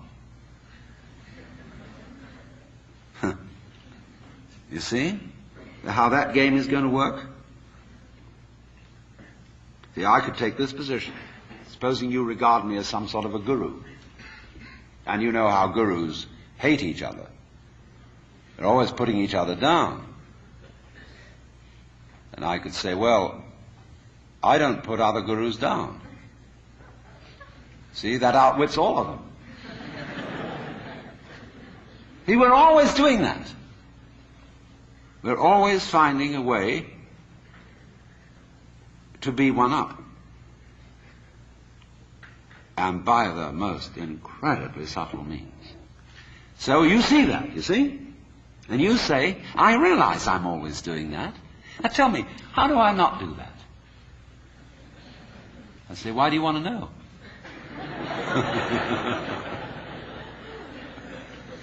Well, I'd be better that way. Yeah, but why do you want to be better? You see, the reason you want to be better is the reason why you aren't. Shall I put it like that? We aren't better because we want to be. Because the road to hell is paved with good intentions. Because all the do-gooders in the world, whether they're doing good for others or doing it for themselves, are troublemakers. On the basis of, kindly let me help you or you'll drown, said the monkey, putting the fish safely up a tree.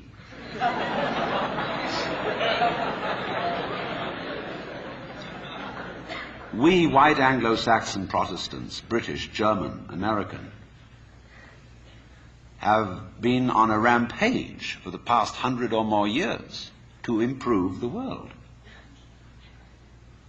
We have given the benefits of our culture, our religion, our technology to everybody, except perhaps the Australian Aborigines. And we have insisted that they receive the benefits of our culture, even our political styles, our democracy. You had better be democratic, or we'll shoot you. And having conferred these blessings all over the place, we wonder why everybody hates us. See, because sometimes doing good to others, and even doing good to oneself, is amazingly destructive. Because it's full of conceit. How do you know what's good for other people? How do you know what's good for you? If you say you want to improve, then you ought to know what's good for you. But obviously you don't. Because if you did, you would be improved. So we don't know. It's like the problem of geneticists, which they face today. I went to a meeting of geneticists not so long ago where they gathered in a group of philosophers and theologians and said, now look here, we need help. We now are on the verge of figuring out how to breed any kind of human character we would want to have. We can give you saints, philosophers, scientists, great politicians, anything you want. Just tell us, what kind of human beings ought we to breed? So I said, how will those of us who are genetically unregenerate make up our minds what genetically generate people might be? Because I'm afraid very much that our selection of virtues may not work. It may be like, for example, this new kind of high-yield grain which is made and which is becoming ecologically destructive. When we interfere with the processes of nature and breed efficient plants and efficient animals, there's always some way in which we have to pay for it. And I can well see that eugenically produced human beings might be dreadful. We could have a plague of virtuous people. Do you realize that? Any animal considered in itself is virtuous. It does its thing. But in crowds, they're awful. Like a crowd of ants or locusts on the rampage. They're all perfectly good animals, but there's just too much. I could imagine a perfectly pestiferous mass of 1 million saints. So I said to these people, look, there's the only thing you can do.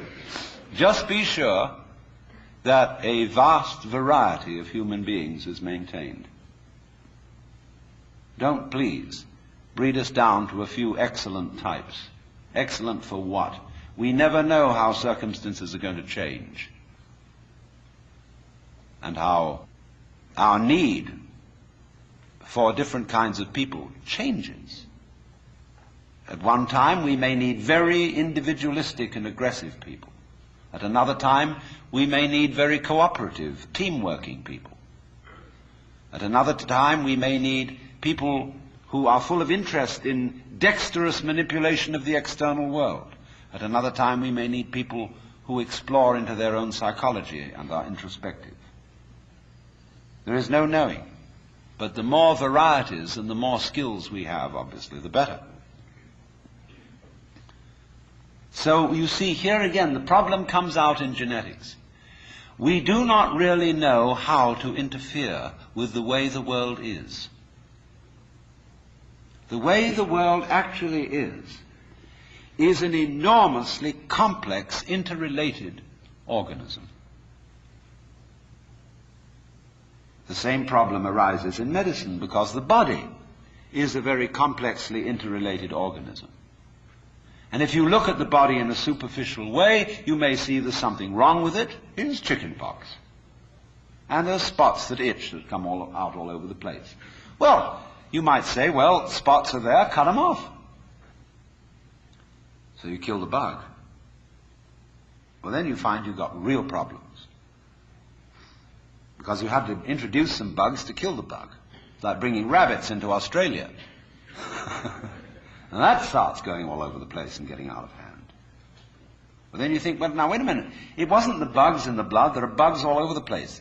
What was wrong with this person that his blood system suddenly became vulnerable to those particular bugs? His resistance wasn't up. Therefore, what you should have given him was not an antibiotic, but vitamins. Okay, so we're going to build up his resistance. But resistance to what? I mean, you may build up resistance to this and this and this class of bugs, but then there's another one that loves that situation and comes right in. See, we always look at the human being medically in bits and pieces because we have heart specialists, lung specialists, bone specialists, nerve specialists, and so on. And they each see the human being from their point of view. There are a few generalists, but they realize the human body is so complicated that no one mind can understand it. And furthermore, supposing we do succeed in healing all these people of their diseases, what do we then do about the population problem? I mean, we've stopped cholera, the black bubonic plague, we're getting the better of tuberculosis, we may fix cancer and heart disease. Then what will people die of? Well, then let's go on living. There'll be enormous quantities of us. Then we have to fix this birth thing. Pills for everybody. Then we find, what are the effects, the side effects of those pills? What are the psychological effects upon men and women of not breeding children in the usual way? We don't know. And what seems a good thing today, or yesterday, like DDT, turns out tomorrow to have been a disaster. What seemed in the moral and spiritual sphere, too, like great virtues in times past, are easily seen today as hideous evils. Let's take, for example, the Inquisition. In its own day, among Catholics, the Holy Inquisition was regarded as we today regard the practice of psychiatry. You see, you feel that in curing a person of cancer, almost anything is justified. The most complex operations, the most weird surgery, people suspended for days and days on the end of tubes, with X-ray penetration, burning, or people undergoing shock treatment, people locked in the colorless, monotonous corridors of mental institutions. In all good faith, they knew that witchcraft and heresy were terrible things, awful plagues, imperiling people's souls forever and ever. So any means were justified to cure people of heresy. We don't change. We're doing the same thing today, but under different names. We can look back at those people and see how evil that was, but we can't see it in ourselves. So therefore, beware of virtue.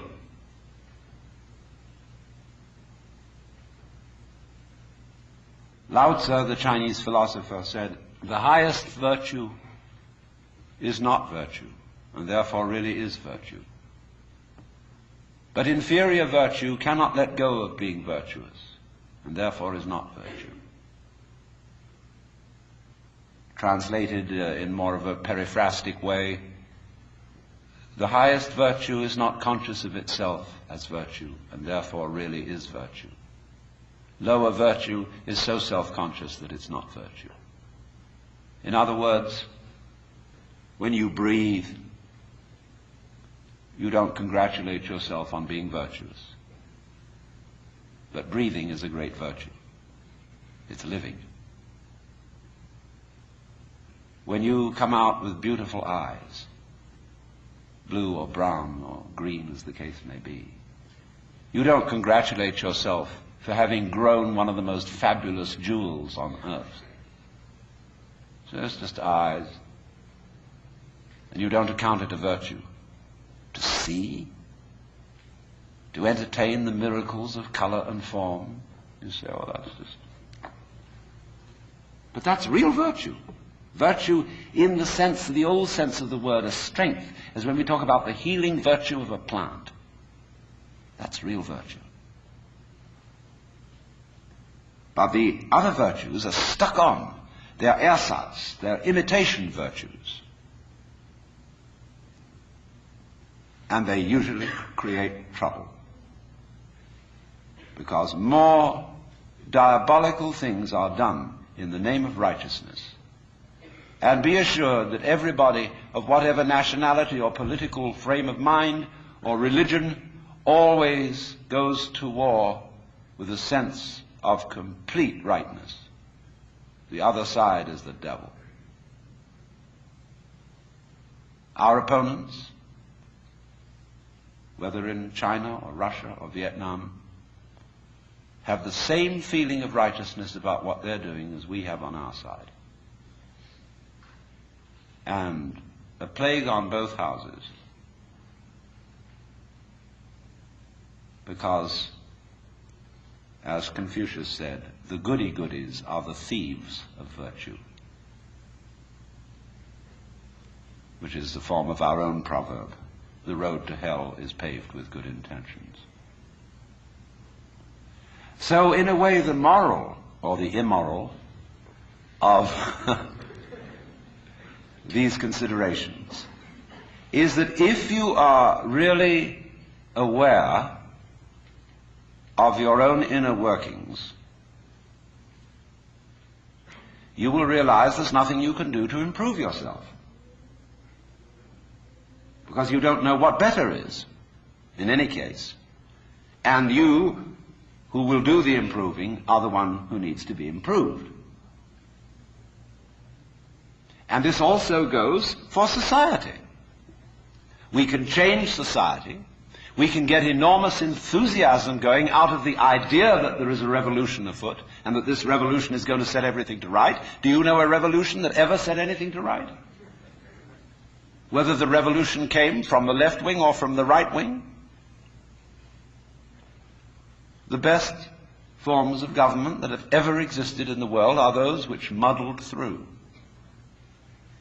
where they didn't have any very clear setup of control, but they muddled along. A kind of what I'll call controlled anarchy seems to work out better than anything else. When we have a great system and great power to put it into effect, there is always more violence, more bloodshed, more trouble. It makes no difference whether it be Chairman Mao or Adolf Hitler. So, what instead, therefore, if we see that you can't outwit yourself, you can't be, shall I say, unself-conscious on purpose, you can't be designedly spontaneous, and you cannot be genuinely loving by intending to love. Either you love someone or you don't. If you pretend to love a person, you deceive them and build up reasons for resentment. So you say, well, I ought to be honest. That's the beginning of, so many lies you can't imagine. It's like when I hear a lot said about love, the big love thing on the way. Everybody's got to love everybody. Everybody sings songs about love. Do you know what I do? I buy a gun and bar my door, because I know there's a storm of hypocrisy brewing. So, let's look at this thing from another point of view, which you will at first think highly depressing. Let's supposing we can't do anything to change ourselves. Suppose we're stuck with it. Now that is the worst thing an American audience can hear. There's no way of improving yourself, because every kind of culture in this country is dedicated to self-improvement. Just take jogging, that deplorable practice. It's a very nice thing to run and to go dancing across the hills at a fast speed. But these joggers like shaking their bones and rattling their brains, running on their heels, and because there's a grimness about it, it's determinately good for you. See? Why do you go to school?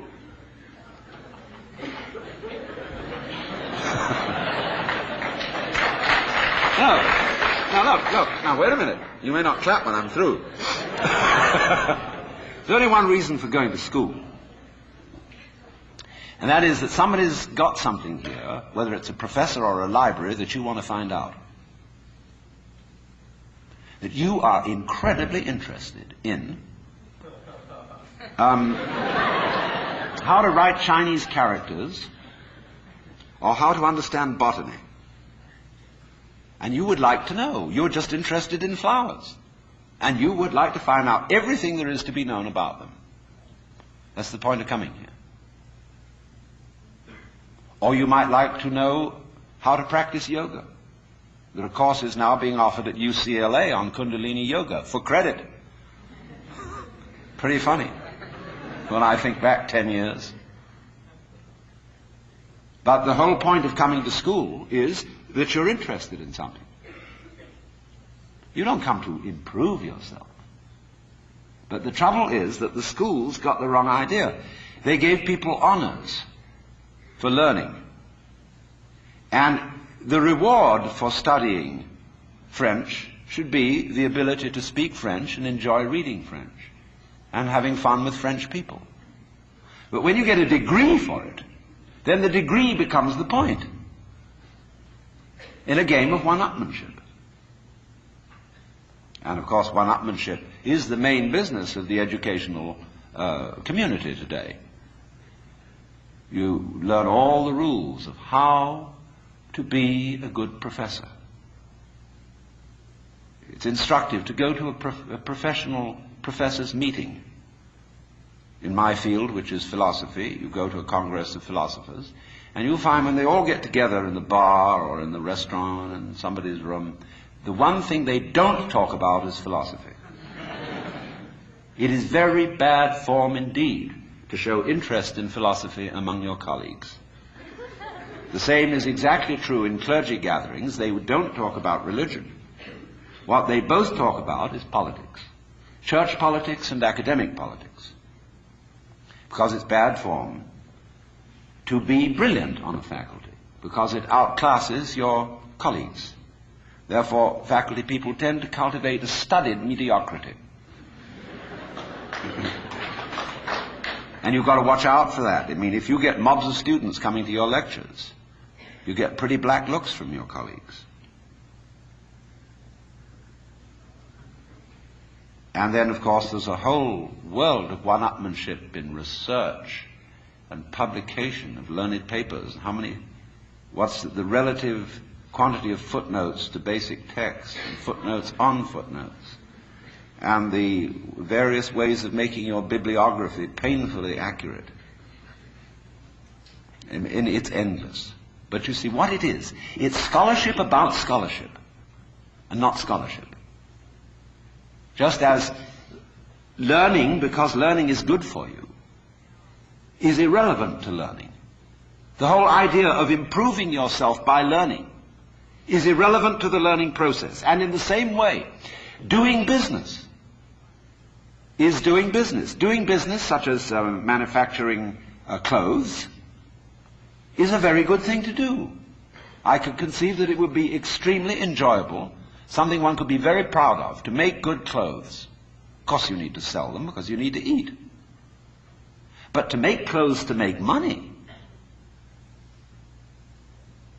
raises another question. Because then your interest is not in making clothes, it's in making money, and then you're going to cheat on the clothes. And then you get an awful lot of money and you don't know what to do with it. You can't eat 10 roasts of beef in one day. Can't live in 6 houses at once. Can't drive 3 Rolls Royces at the same time. What are you to do?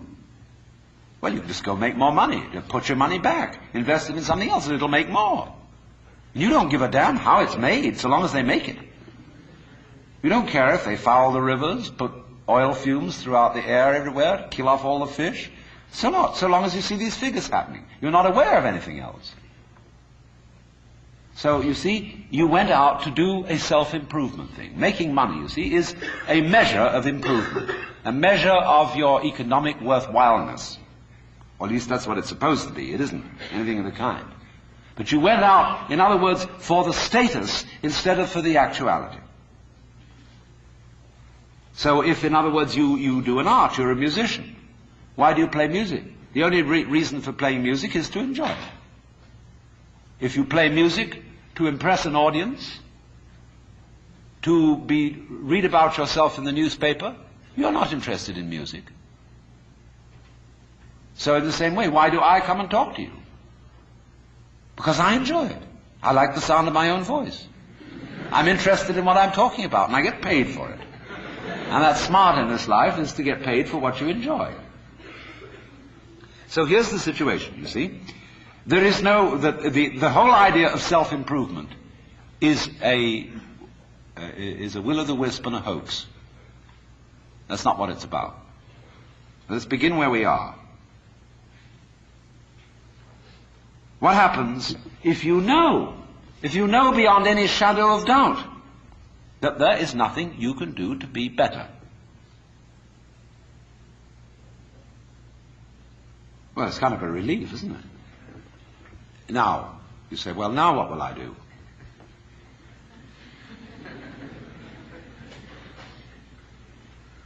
See, there's a little fidget comes up.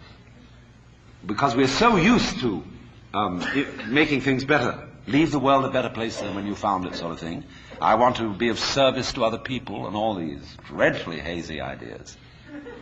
And so we think there's that little itch still. But supposing instead of that, seeing that there isn't really anything we can do to improve ourselves or to improve the world, if we realize that that is so, it gives us a breather in the course of which we may simply watch what is going on. Watch what happens. Nobody ever does this, you know. And therefore, it sounds terribly simple. It sounds so simple that it looks as if it isn't worth doing. Have you ever just watched? Watch what's happening, and watch what you are doing by way of reaction to it. Just watch it happen. And don't be in a hurry to think you know what it is. In other words, people look at say, oh, that's the external world. Oh? How do you know? The whole thing, from a neurological point of view, is a happening in your head. That you think there is something outside the skull is a notion in your nervous system. There may or may not be, but it's a notion in your nervous system. You think this is the material world. Well, that's somebody's philosophical idea. Or maybe you think it's spiritual. That too is somebody's philosophical idea. This real world is not spiritual. It is not material. The real world is simply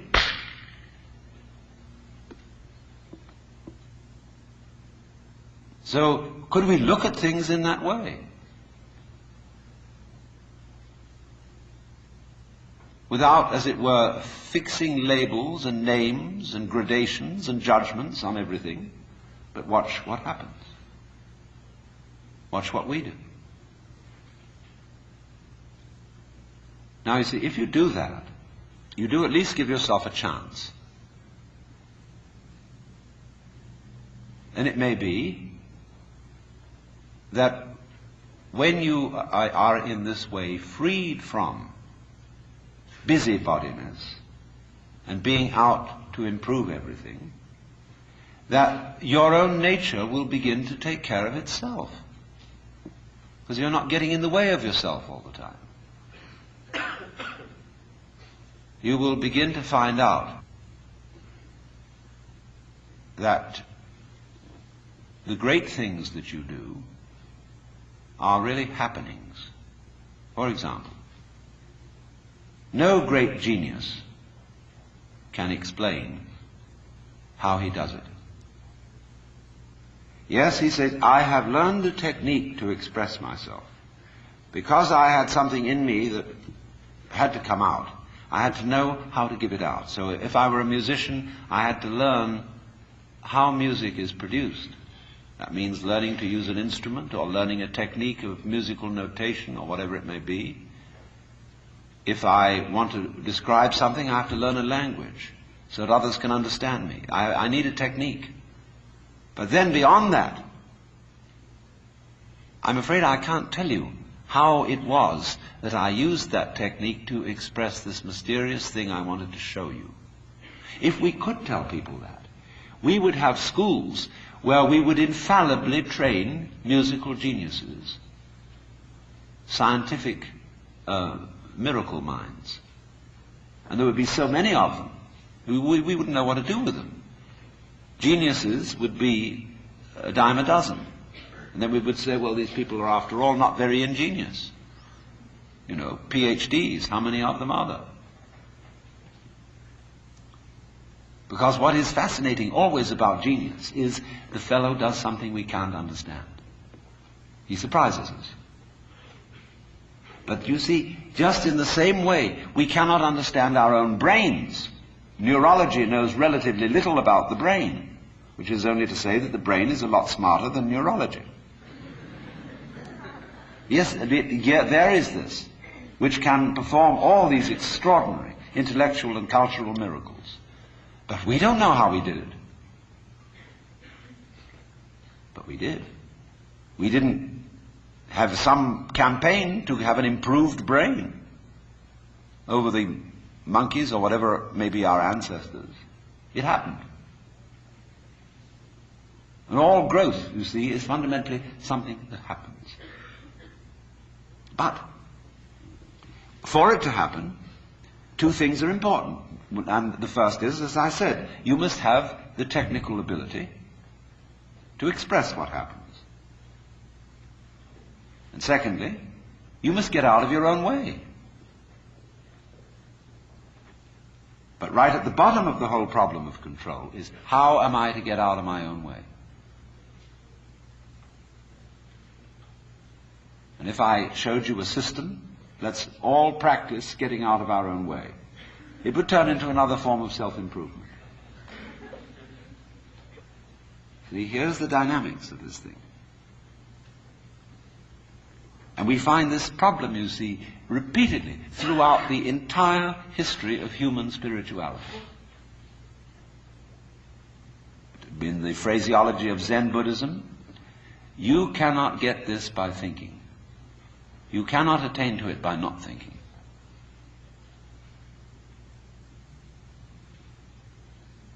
It is only, you see, as getting out of your own way ceases to be a matter of choice, when you see that there's nothing else for you to do. When you see, in other words, that doing something about your situation is not going to help you. When you see equally that trying not to do anything about it is not going to help you. Where are you? Where do you stand? You're nonplussed. And you are simply reduced to watching. Now you may say, I need some help in this process, and therefore I am going to find someone else to help me. It may be a therapist. It may be a clergyman. It may be a guru. It may be any kind of person who teaches a technique of self-improvement. Now, how will you know whether this person is able to teach you? How can you judge, for example, whether a psychotherapist is effective or just a charlatan? How can you judge whether a guru is himself spiritually wise or merely a good chatterbox? Well, of course, you ask your friends, you ask his other students or patients, and they're all, of course, enthusiastic. You have to be enthusiastic when you've bought something expensive. If you bought an automobile which turned out to be a lemon, it's very difficult to admit that it was a lemon and that you were fooled. And it's the same when you buy a religion or an expensive operation. But what people do not sufficiently realize is that when you pick an authority, whether it's a psychotherapeutic one or a religious one, you chose it. In other words, that this fellow or this book or this system is the right one is your opinion. And how are you competent to judge?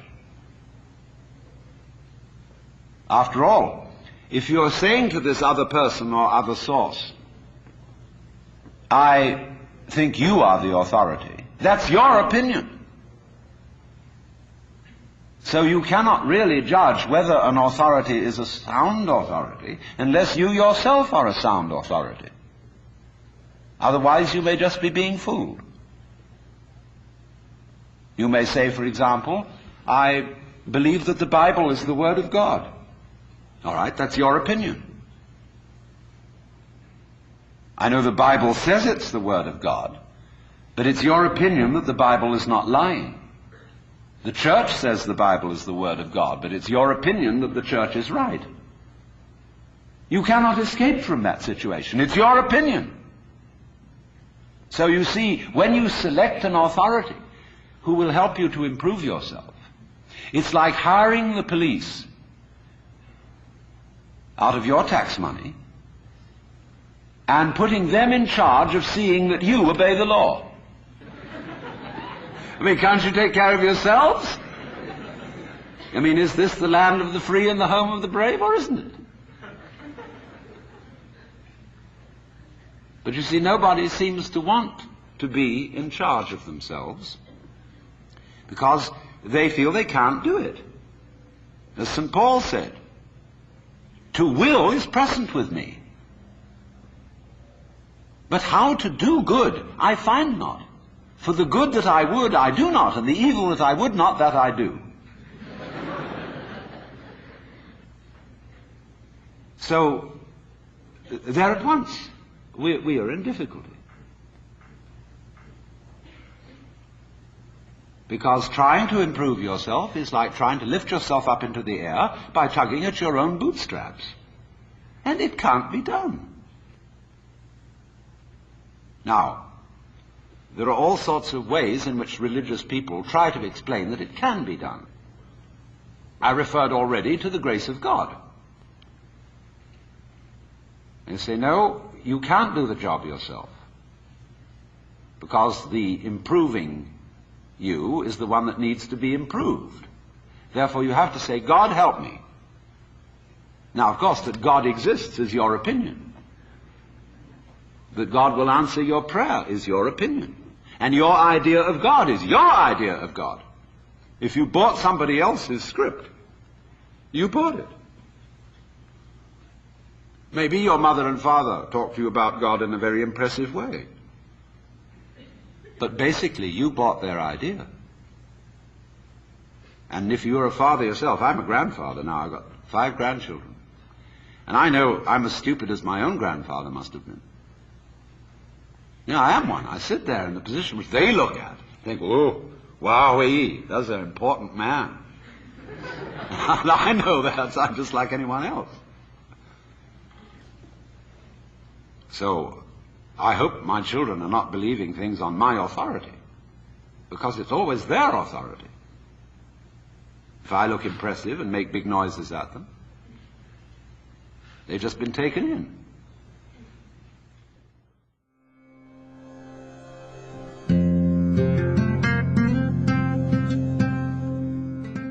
Your It continues with session 14. What is reality?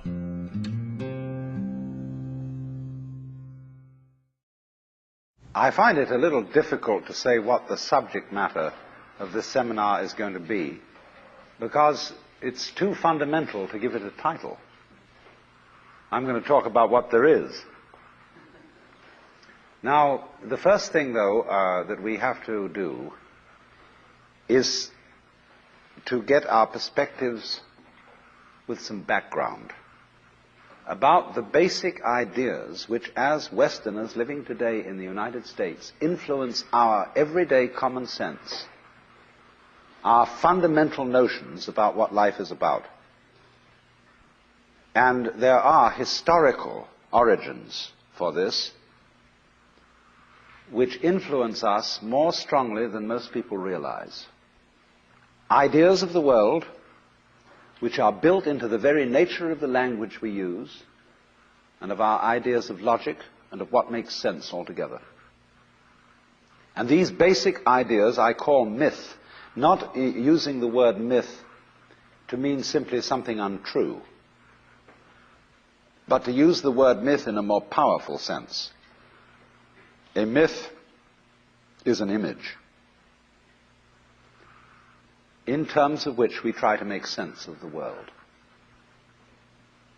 Now, for example, a myth in a way is a metaphor.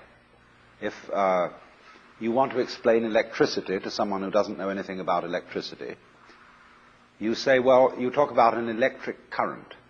Now, the word current is borrowed from rivers. It's borrowed from hydraulics. And so you explain electricity in terms of water. Now, electricity is not water. It behaves actually in a different way, but there are some ways in which the behavior of water is like the behavior of electricity, and so you explain it in terms of water. Or if you're an astronomer and you want to explain to people what you mean by an expanding universe and curved space, you say, well, it's as if you had a black balloon, and there are white dots on the black balloon, and those dots represent galaxies. And as you blow the balloon up, uniformly, all of them grow and grow farther apart. But you're using an analogy. The actual universe is not a balloon with white dots on it. So in the same way, we use these sort of images to try and make sense of the world, and we at present are living under the influence of two very powerful images, which are, in the present state of scientific knowledge, inadequate.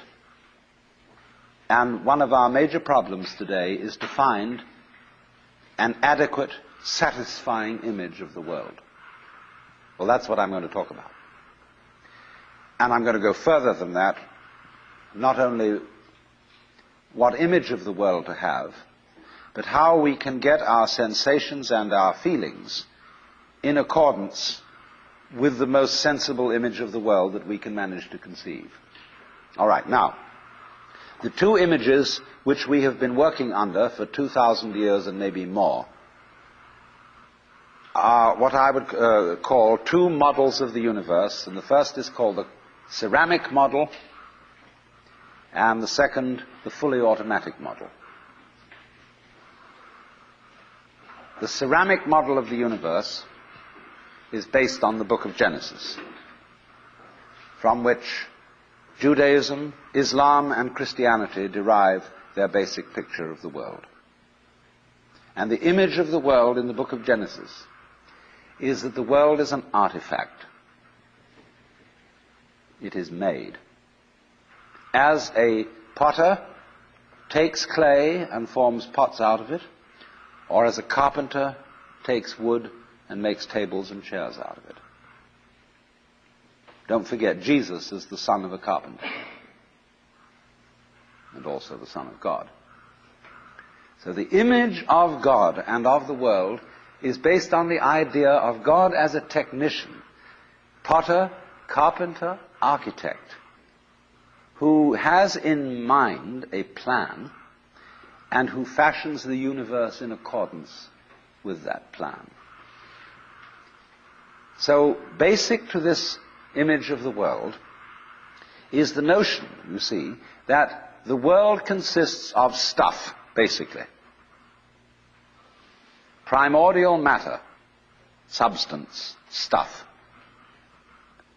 as pots are made of clay. Now, clay by itself has no intelligence. Clay does not of itself become a pot, although a good potter may think otherwise. Because if you were a really good potter, you don't impose your will on the clay. You ask any given lump of clay what it wants to become, and you help it to do that. And then you become a genius. But the ordinary idea I'm talking about is that simply clay is unintelligent. It's just stuff. And the potter imposes his will on it and makes it become whatever he wants. And so in the book of Genesis, the Lord God creates Adam out of the dust of the earth. In other words, he makes a clay figurine, and then he breathes into it, and it becomes alive. Because the clay becomes informed. By itself it is formless, it has no intelligence, and therefore it requires an external intelligence and an external energy to bring it to life. and to put some sense into it. And so in this way, we inherit a conception of ourselves as being artifacts, as being made, and it is perfectly natural in our culture for a child to ask its mother, how was I made? Or who made me? And this is a very, very powerful idea, but for example, it is not shared by the Chinese or by the Hindus. A Chinese child would not ask its mother, how was I made? A Chinese child might ask its mother, how did I grow? Which is an entirely different procedure from making. You see, when you make something, you put it together, you arrange parts, or you work from the outside to the in, as a sculptor works on a stone, or as the potter works on clay. But when you watch something growing, it works in exactly the opposite direction. It works from the inside to the outside. It expands, it burgeons, it blossoms, and it happens all over itself at once. In other words, the original simple form, say, of a living cell in the womb, progressively complicates itself. And that's the growing process, and it's quite different from the making process. But we have thought historically, you see, of the world as something made, the idea being that trees, for example, are constructions, just as tables and houses are constructions. And so there is, for that reason, a fundamental difference between the made and the maker. And this image, this ceramic model of the universe, originated in cultures where the form of government was monarchical, and where, therefore, the maker of the universe was conceived also at the same time in the image of the king of the universe. King of kings, Lord of lords, the only ruler of princes, who dost from thy throne behold all dwellers upon earth. I'm quoting the Book of Common Prayer. And so all those people who are oriented to the universe in that way feel related to basic reality as a subject to a king. And so they are on very, very humble terms in relation to whatever it is that works all this thing. I find it odd in the United States that people who are citizens of a republic have a monarchical theory of the universe, because we are carrying over from very ancient Near Eastern cultures the notion that the Lord of the universe must be respected in a certain way. People kneel, people bow, people prostrate themselves. Because, and you know what the reason for all that is, that nobody is more frightened of everybody else than a tyrant. He sits with his back to the wall, and his guards on either side of him. And he has you face downwards on the ground because you can't use weapons that way. When you come into his presence, you don't stand up and face him because you might attack. And he has reason to fear that you might, because he's ruling you all. And the man who rules you all is the biggest crook in the bunch, because he's the one who's succeeded in crime. The other people are pushed aside because the criminals, the people we lock up in jail, are simply the people who didn't make it. So naturally, the real boss sits with his back to the wall and his henchmen on either side of him. And so when you design a church, what does it look like? Catholic church, with the altar as it used to be. It's changing now because the Catholic religion is changing. But the Catholic church has the altar with its back to the wall at the east end of the church. And there, the altar is the throne, and the priest is the chief vizier of the court, and he is making obeisance to the throne in front, but there is the throne of God, the altar. And all the people are facing it and kneeling down. And a great Catholic cathedral is called a basilica, from the Greek basileus, which means king. So a basilica is the house of a king. And the ritual of the Catholic Church is based on the court rituals of Byzantium. A Protestant church is a little different, but basically the same. The furniture of a Protestant church is based on a judicial courthouse. The pulpit. The judge in an American court wears a black robe. He wears exactly the same dress as a Protestant minister. And everybody sits in these boxes. Like there's a jury box, there's a box for the judge, there's a box for this, a box for that, and those are the pews in an ordinary kind of colonial-type Protestant church. So both these kinds of churches, which have an autocratic view of the nature of the universe, decorate themselves, are architecturally constructed in accordance with political images of the universe. One is the king and the other is the judge, Your Honor. There's sense in this. When in court you have to refer to the judge as Your Honor, it stops the people engaged in litigation from losing their tempers and getting rude. There's a certain sense to that.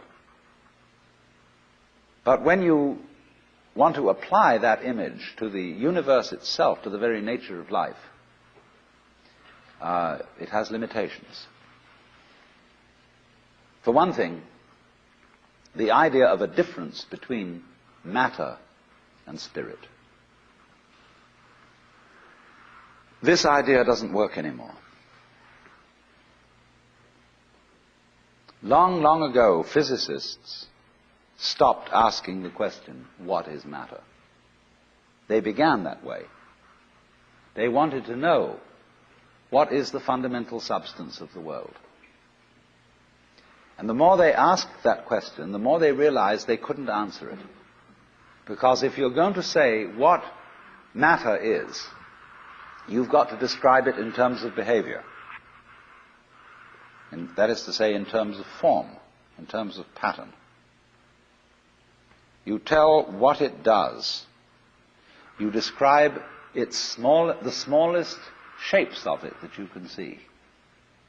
Do you see what happens? You look, say, at a piece of stone, and you want to say, well, what is this piece of stone made of?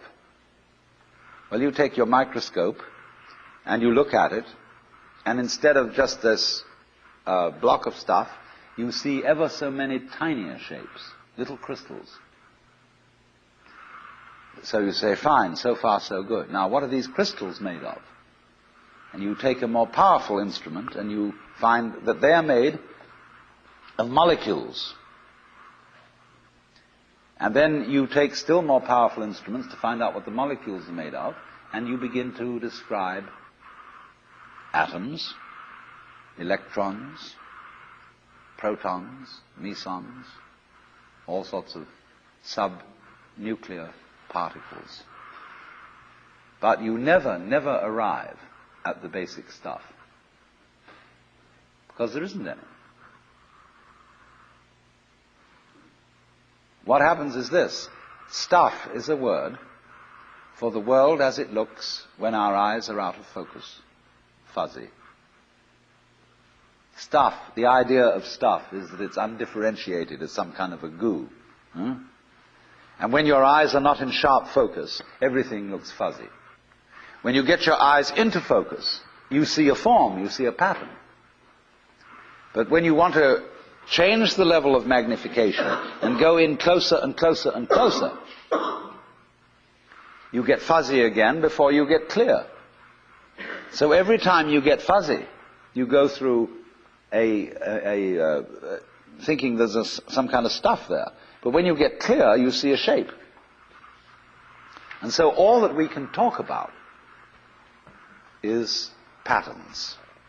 We never can talk about the stuff of which these patterns is supposed to be made, because you don't really have to suppose that there is any.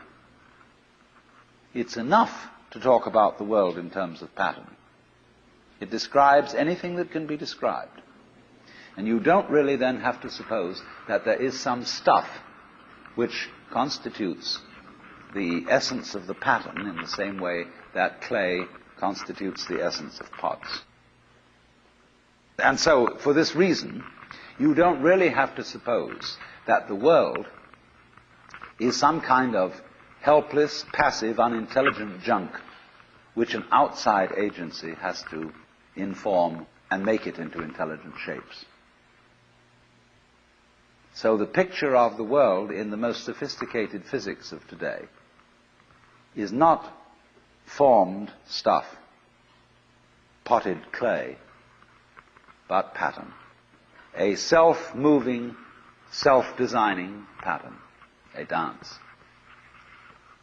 And we haven't yet, our common sense as individuals hasn't yet caught up with this. Well now, in the course of time, in the evolution of Western thought, the ceramic image of the world ran into trouble and changed into what I call the fully automatic model or image of the world. In other words, Western science was based on the idea that there are laws of nature. And it got that idea from Judaism and Christianity and Islam. That, in other words, the potter, the maker of the world, in the beginning of things, laid down the laws. And the law of God, which is also the law of nature, is called the Logos. And in Christianity, the Logos is the second person of the Trinity, incarnate as Jesus Christ, who thereby is the perfect exemplar of the divine law. So we have tended to think of all natural phenomena as responding to laws, as if, in other words, the laws of the world were like the rails on which a streetcar or a tram or a train runs. And these things exist in a certain way, and all events respond to these laws. You know that limerick, there was a young man who said, "Damn, for it certainly seems that I am a creature that moves in determinate grooves. I'm not even a bus, I'm a tram." So, here's this idea that there's a kind of a plan, and everything responds and obeys that plan. Well, in the 18th century, Western intellectuals began to suspect this idea. And what they suspected is whether there is a lawmaker, whether there is an architect of the universe. And they found out, or they reasoned, that you don't have to suppose that there is. Why? Because the hypothesis of God does not help us to make any predictions. Nor does it, in other words, let's put it this way. If the business of science is to make predictions about what's going to happen, science is essentially prophecy. What's going to happen? By studying the behavior of the past and describing it carefully, we can make predictions about what's going to happen in the future. That's really the whole of science. And to do this, and to make successful predictions, you do not need God as a hypothesis. Because it makes no difference to anything. If you say everything is controlled by God, everything is governed by God, that doesn't make any difference to your prediction of what's going to happen. And so what they did was simply drop that hypothesis. But they kept the hypothesis of law. Because if you can predict, if you can study the past and describe how things have behaved, and you've got some regularities in the behavior of the universe, you call that law. Although it may not be law in the ordinary sense of the word, it's simply regularity. And so what they did was they got rid of the lawmaker and kept the law. And so they conceived the universe in terms of a mechanism. Something, in other words, that is functioning according to regular, clock-like mechanical principles. Newton's whole image of the world is based on billiards. The atoms are billiard balls, and they bang each other around. And so your behavior, every individual therefore is defined as a very, very complex arrangement of billiard balls, being banged around by everything else. And so behind the fully automatic model of the universe is the notion that reality itself is, to use the favorite term of 19th century scientists, blind energy. In, say, the metaphysics of Ernst Haeckel and T.H. Huxley, the world is basically nothing but energy, blind, unintelligent force. And likewise, in parallel to this, in the philosophy of Freud, the basic psychological energy is libido, which is blind lust. And it is only a fluke. It is only as a result of pure chances that, resulting from the exuberance of this energy, there are people with values, with reason, with languages, with cultures, and with love. Just a fluke. Like, 1,000 monkeys typing 1,000 typewriters for 1 million years will eventually type the Encyclopedia Britannica. And, of course, the moment they stop typing the Encyclopedia Britannica, they will relapse into nonsense. And so in order that that shall not happen, because you and I are flukes in this cosmos, and we like our way of life, we like being human, if we want to keep it, say these people, we've got to fight nature, because it'll turn us back into nonsense the moment we let it. And so we've got to impose our will upon this world as if we were something completely alien to it from outside. And so we get a culture based on the idea of the war between man and nature. And we talk about the conquest of space, the conquest of Everest. And the great symbols of our culture are the rocket and the bulldozer. We have been brought up by reason of our two great myths, the ceramic and the fully automatic, not to feel that we belong in the world. So our popular speech reflects it. We say, I came into this world. You didn't. You came out of it. We say, face facts. We talk about encounters with reality, as if it was a head-on meeting of completely alien agencies, and the average person has the sensation that he is a somewhat that exists inside a bag of skin, a center of consciousness, which looks out at this thing, and what the hell's it going to do to me? You see? I recognize you. You kind of look like me, and I've seen myself in a mirror, and you look like you might be people. So maybe you're intelligent, maybe you can love too. And perhaps you're all right. Some of you are anyway. If you've got the right color of skin, or you have the right religion, or whatever it is, you're okay. But there are all those people over in Asia, Africa, and they may not really be people. When you want to destroy someone, you always define them as unpeople. So, but we have this hostility to the external world because of the superstition, the myth, the absolutely unfounded theory that you yourself exist only inside your skin. Now, I want to propose another idea altogether. There's two great theories going on in astronomy about the origination of the universe. One is called the explosion theory, and the other is called the steady state theory. The steady state people say there never was a time when the world began. It's always expanding, yes, but always as a result of free hydrogen in space, with the free hydrogen coagulates and makes new galaxies. But the other people say there was a primordial explosion, an enormous bang millions of years ago, billions of years ago, which flung all the galaxies into space. Well, let's take that just for the sake of argument and say that was the way it happened. It's like you took a bottle of ink and you threw it at a wall. Smash, and all that ink spreads. And in the middle, it's dense, isn't it? And as it gets out on the edge, the little droplets are finer and finer and make more complicated patterns. See? So in the same way, there was a big bang in the beginning of things, and it spread. And you and I, sitting here in this room, as complicated human beings, are way, way out on the fringe of that bang. We're the complicated little patterns on the end of it. Very interesting. But so we define ourselves as being only that. If you think that you are only inside your skin, you define yourself as one very complicated little curlicue, way out on the edge of that explosion, way out in space and way out in time. Billions of years ago, you were a big bang. But now you're a complicated human being.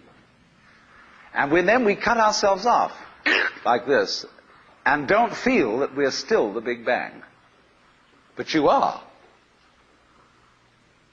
Depends how you define yourself. You are actually, if this is the way things started, if there was a big bang in the beginning, you're not something that is a result of the big bang. You're not something that is a sort of puppet on the end of the process. You are still the process. You are the big bang, the original force of the universe coming on as whoever you are.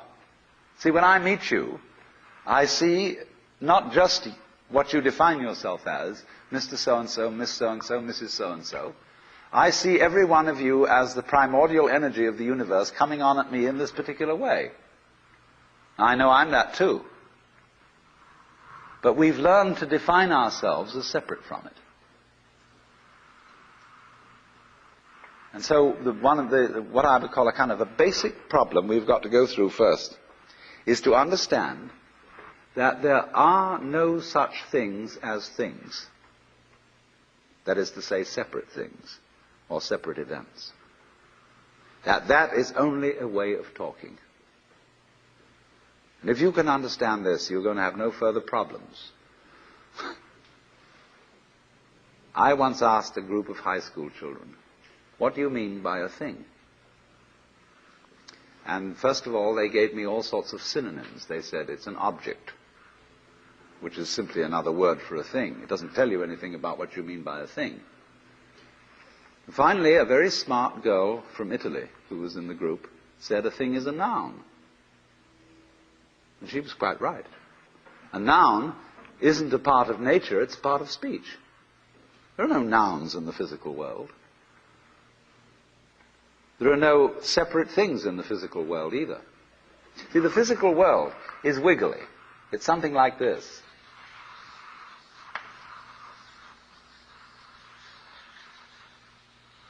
Maybe that's a cloud. But clouds, mountains, trees, people are all wiggly. And only when human beings get working at things, they build buildings in straight lines and try and make out that the world isn't really wiggly. But here are we sitting in this room all built on straight lines, but each one of us is as wiggly as all get out. Now then, when you want to get control of something that wiggles, it's pretty difficult, isn't it? You try and pick up a fish in your hands, and the fish is wiggly and it slips out. What do you do to get hold of a fish?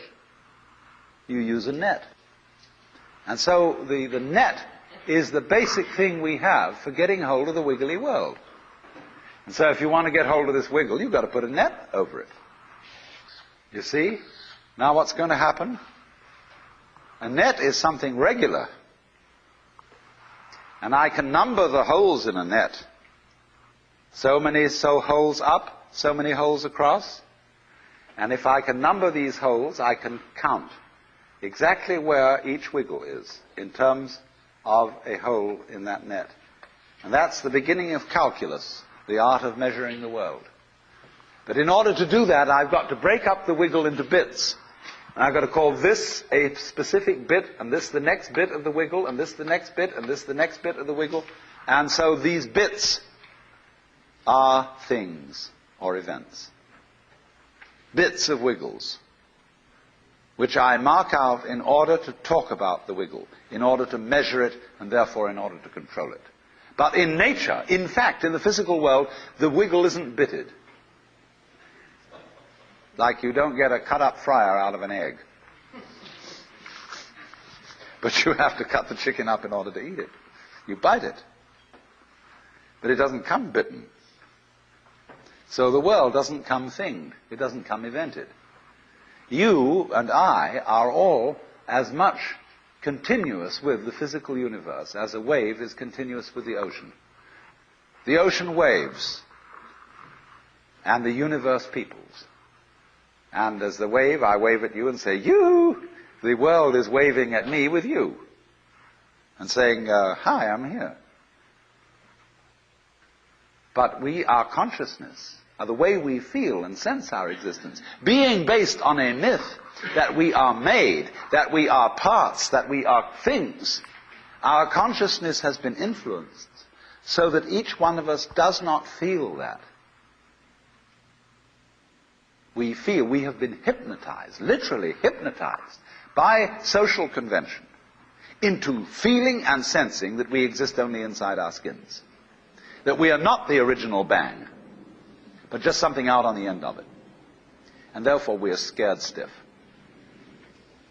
Because my wave is going to disappear. And I'm going to die. And that would be awful. We've got a mythology going now, which as Father Maskell put it, we are nothing but something that happens between the maternity ward and the crematorium. And that's it. And therefore everybody feels unhappy and miserable. You know, this is what people really believe today. You may go to church, you may say you believe in this, that, and the other, but you don't. Even Jehovah's Witnesses, who are the most fundamentalists, they're polite when they come round and knock at the door. But if you really believed in Christianity, you'd be screaming in the streets. But nobody does. You'd be taking full-page ads in the paper every day. You'd have the most terrifying television programs. The churches would be going out of their minds if they really believe what they teach. But they don't. They think they ought to believe what they teach. They believe they should believe, but they don't believe it, because what we really believe is the fully automatic model. And that is our basic, plausible common sense. You are a fluke. You are a separate event. And you run from the maternity ward to the crematorium, and that's it, baby. That's it. Now, why does anybody think that way? There's no reason to, because it isn't even scientific. It's just a myth. And it's invented by people who wanted to feel a certain way. They want to play a certain game. See, the game of God got embarrassing. The idea of God as the potter, the architect of the universe, is good. And it makes you feel that life is, after all, important. There is someone who cares. It has meaning. It has sense. And you are valuable in the eyes of the Father. But after a while, it gets embarrassing. When you realize that everything you do is being watched by God. He knows your tiniest, inmost feelings and thoughts, and you say after a while, quit bugging me. I don't want you around. So you become an atheist. Just to get rid of it. Then you feel terrible after that, because you got rid of God, but that means you got rid of yourself. You're just nothing but a machine. And your idea that you're a machine is just a machine too. So if you're a smart kid, you commit suicide. Camus said there is only really one serious philosophical question, which is whether or not to commit suicide. I think there are 4 or 5 serious philosophical questions. The first one is, who started it? The second is, are we going to make it? The third is, where are we going to put it? The fourth is, who's going to clean up? And the fifth, is it serious? But still, should you or not commit suicide? This is a good question. Why go on? And you only go on if the game is worth the candle. Now, the universe has been going on for an incredible long time. And so, really, a satisfactory theory of the universe has to be one that's worth betting on. That's it seems to me, absolutely elementary common sense. If you make a theory of the universe which isn't worth betting on, why bother? Just commit suicide. But if you want to go on playing the game, you've got to have an optimal theory for playing the game. Otherwise, there's no point in it. But the people who coined the fully automatic theory of the universe were playing a very funny game. What they wanted to say was this: all you people who believe in religion are old ladies and wishful thinkers. You've got a big daddy up there and you want a comfort and thing, but life is rough. Life is tough. And success goes to the most hard-headed people. That was a very convenient theory when the European-American world was colonizing the natives everywhere else. They said, we are the end product of evolution, and we're tough. See, I'm a big, strong guy because I face facts, and life is just a bunch of junk, and I'm going to impose my will on it and turn it into something else, you see. And I'm real hard. See, that's a way of flattering yourself. And so it has become academically plausible and fashionable that this is the way the world works. In academic circles, no other theory of the world than the fully automatic model is respectable. Because if you're an academic person, you've got to be an intellectually tough person. You've got to be prickly. See, there are basically two kinds of philosophy. One's called prickles, the other's called goo. And prickly people are precise, rigorous, logical. They like everything chopped up and clear. Goo people like it vague. For example, in physics, prickly people believe that the ultimate constituents of matter are particles. Goo people believe it's waves. And in philosophy, prickly people are logical positivists and goo people are idealists. And they're always arguing with each other. But what they don't realize is that neither one can take his position without the other person. Because you wouldn't know you advocated prickles unless there was somebody else advocating goo. You wouldn't know what a prickle was unless you knew what goo was. Because life is not either prickles or goo, it's gooey prickles and prickly goo. And they go together like back and front, male and female. And that's the answer to philosophy.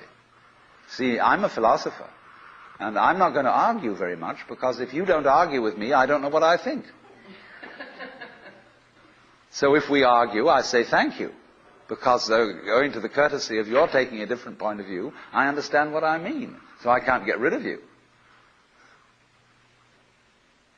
But however, you see, this whole idea that the universe is just nothing at all but unintelligent force playing around and not even enjoying it, is a put-down theory of the world. People who had an advantage to make, a game to play, by putting it down, and making out that because they put the world down, they were a superior kind of people. So that just won't do. We've had it.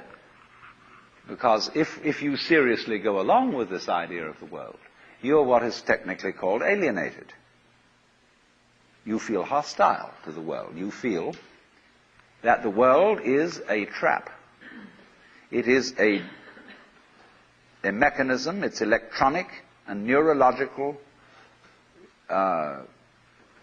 mechanisms into which you somehow got caught. And you, poor thing, have to put up with being in a body that's falling apart, and that gets cancer, that gets the Great Siberian Itch, and it's just terrible. And these mechanics, doctors, are trying to help you out, but they really can't succeed in the end. And you're just going to fall apart, and it's a grim business, and it's too bad. So if you think that that's the way things are, you may as well commit suicide right now. Unless you say, well, I daren't. Because there really, after all, there might be eternal damnation in the back of the thing if I did that. Or then I identify with my children or something, and I think of them going on, and without me, and nobody to support them. But of course, if I do go on in this frame of mind and continue to support them, I shall merely teach them to be like I am. And they'll go on, dragging it out to support their children, and they won't enjoy it, and they'll be afraid to commit suicide, and so will their children. They all learn the same lesson. So you see, all I'm trying to say is that the basic common sense about the nature of the world that is influencing most people in the United States today, the fully automatic model, is simply a myth. If you want to say that the idea of God the Father with his white beard on the golden throne is a myth, in the bad sense of the word myth, so is this other one. It's just as phony and has just as little to support it as being the true state of affairs. Why? And let's get this clear. If there is any such thing at all as intelligence and love and beauty, well, you found it in other people. In other words, it exists in us as human beings. And as I said, if it is there in us, it is symptomatic of the scheme of things. We are as symptomatic of the scheme of things as the apples are symptomatic of the apple tree or the rose of the rose bush. The earth is not a big rock infested with living organisms, any more than your skeleton is bones infested with cells. The earth is geological, yes, but this geological entity grows people. And our existence on the earth is a symptom of the solar system and its balances, as much as the solar system in turn is a symptom of our galaxy. And our galaxy in its turn is a symptom of the whole company of galaxies. Goodness only knows what that's in. But you see, when as a scientist you describe the behavior of a living organism, you try to say what a person does. It's the only way in which you can describe what a person is. Describe what they do. Then you find out that in making this description, you cannot confine yourself to what happens inside the skin. In other words, you can't talk about a person walking unless you start describing the floor. Because when I walk, I don't just dangle my legs in empty space. I move in relationship to a room. And so in order to describe what I'm doing when I'm walking, I have to describe the room. I have to describe the territory. So in describing my talking at the moment, I can't describe this just as a thing in itself, because I'm talking to you. And so what I'm doing at the moment is not completely described unless your being here is described also. So if that is necessary, if in other words, in order to describe my behavior, I have to describe your behavior and the behavior of the environment, it means that we've really got one system of behavior. That what I am involves what you are. I don't know who I am unless I know who you are. And you don't know who you are unless you know who I am. There was a wise rabbi once said, if I am I because you are you, and you are you because I am I, then I am not I and you are not you. In other words, we are not separate. We define each other. We're all backs and fronts to each other. You know, you can't, for example, have two sticks. You lean two sticks against each other and they stand up because they support each other. Take one away and the other falls. Or you know, Ballantine beer trademark, also a symbol of the Holy Trinity, where there are three interlocked rings. If you pull one out, the other two separate. They interdepend. And so in exactly that way, we and our environment, and all of us and each other, are interdependent systems. We know who we are in terms of other people. we all lock together. And this is, again and again, the serious scientific description of how things happen, and to such an extent that any good scientist knows, therefore, that what you call the external world is as much you as your own body.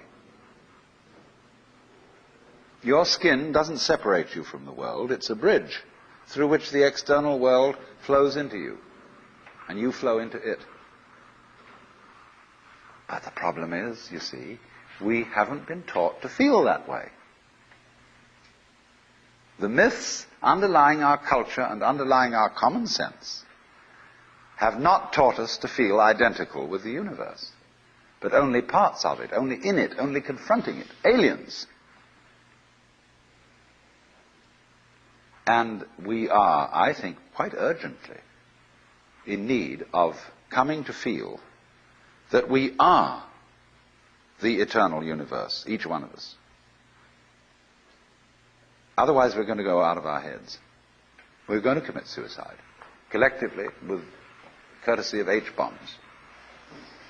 And, all right, supposing we do, well, that will be that, and it will be life making experiments on other galaxies.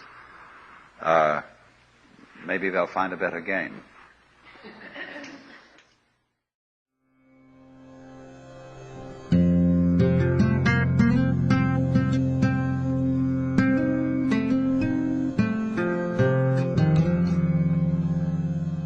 Your It continues with session 15. Not what should be, not what might be, but what is. I wonder what you mean when you use the word I. I've been very interested in this problem for a long, long time, and I've come to the conclusion that what most civilized people mean by that word is a hallucination. That is to say, a false sense of personal identity that is at complete variance with the facts of nature. And as a result of having a false sense of identity, we act in a way that is inappropriate to our natural environment. And when that inappropriate way of action is magnified by a very powerful technology, we swiftly begin to see the results of a profound discord between man and nature. As is well known, we are now in the process of destroying our environment as a result of an attempt to conquer it and master it. And we have not realized, therefore, that our environment is not something other than ourselves. In assuming that it is, we have made a great mistake and are now paying the price for it. But most people would agree with the lines of the poet who said, "I, a stranger and afraid, in a world I never made." Because we have the strong sensation that our own being inside our skin is extremely different from the world outside our skin. That while there may be intelligence inside human skins, and while there may be values and loving feelings, outside the skin is a world of mechanical process which does not give a damn about any individual, and which is basically unintelligent, being gyrations of blind force, and so far as the merely biological world is concerned, gyrations of libido, which is Freud's word for blind lust. It should be obvious that the human being goes with the rest of the universe. Even though we say in popular speech, I came into this world. Now, it is not true that you came into this world. You came out of it. In the same way as a flower comes out of a plant, or a fruit comes out of a tree. And as an apple tree apples, the solar system in which we live, and therefore the galaxy in which we live, and therefore the system of galaxies in which we live, that system peoples. And therefore people are an expression of its energy and of its nature. If people are intelligent, and I suppose we have to grant that if, then the energy which people express must also be intelligent, because one does not gather figs from thistles and grapes from thorns. But it does not occur, you see, to the ordinary civilized person to regard himself or herself as an expression of the whole universe. It should be obvious that we cannot exist except in an environment of earth, air, water, and solar temperature, that all these things go with us and are as important to us, albeit outside our skins, as our internal organs, heart, stomach, brain, and so forth. Now, if then we cannot describe the behavior of organisms without at the same time describing the behavior of their environments, we should realize that we have a new entity of description. Not the individual organism alone, but what would now be called a field of behavior, which we must call rather clumsily the organism environment. You go with your environment in the same way as your head goes with the rest of your body. You do not find in nature faces arriving in the world sui generis. They go with a body. But also bodies do not arrive in a world which would be, for example, a plain ball of scrubbed rock floating without an atmosphere far away from a star. That will not grow bodies. There is no soil for bodies. There is no complexity of environment which is body producing. So bodies go with a very complicated natural environment. And if the head goes with the body and the body goes with the environment, the body is as much an integral part of the environment as the head is part of the body. It is deceptive, of course, because the human being is not rooted to the ground like a tree. A human being moves about and therefore can shift from one environment to another. But these shifts are superficial. The basic environment of the planet remains a constant. And if the human being leaves the planet, he has to take with him a canned version of the planetary environment. Now, we are not really aware of this. Upon taking thought and due consideration, it does occur to us, yes, indeed, we do need that environment. But in the ordinary way, we don't feel it. That is to say, we don't have a vivid sensation of belonging to our environment in the same way that we have a vivid sensation of being an ego inside a bag of skin, located mostly in the skull, about halfway between the ears and a little way behind the eyes. And it issues in these disastrous results of the ego, which, according to 19th century common sense, feels that it is a fluke in nature, and that if it does not fight nature, it will not be able to maintain its status as intelligent fluke. So the geneticists are now saying, and many others are now saying, that man must take the course of his evolution into his own hands. He can no longer trust the wiggly, random, and unintelligible processes of nature to develop him any further, but he must interfere with his own intelligence and through genetic alterations breed the kind of people who will be viable for human society, and that sort of thing.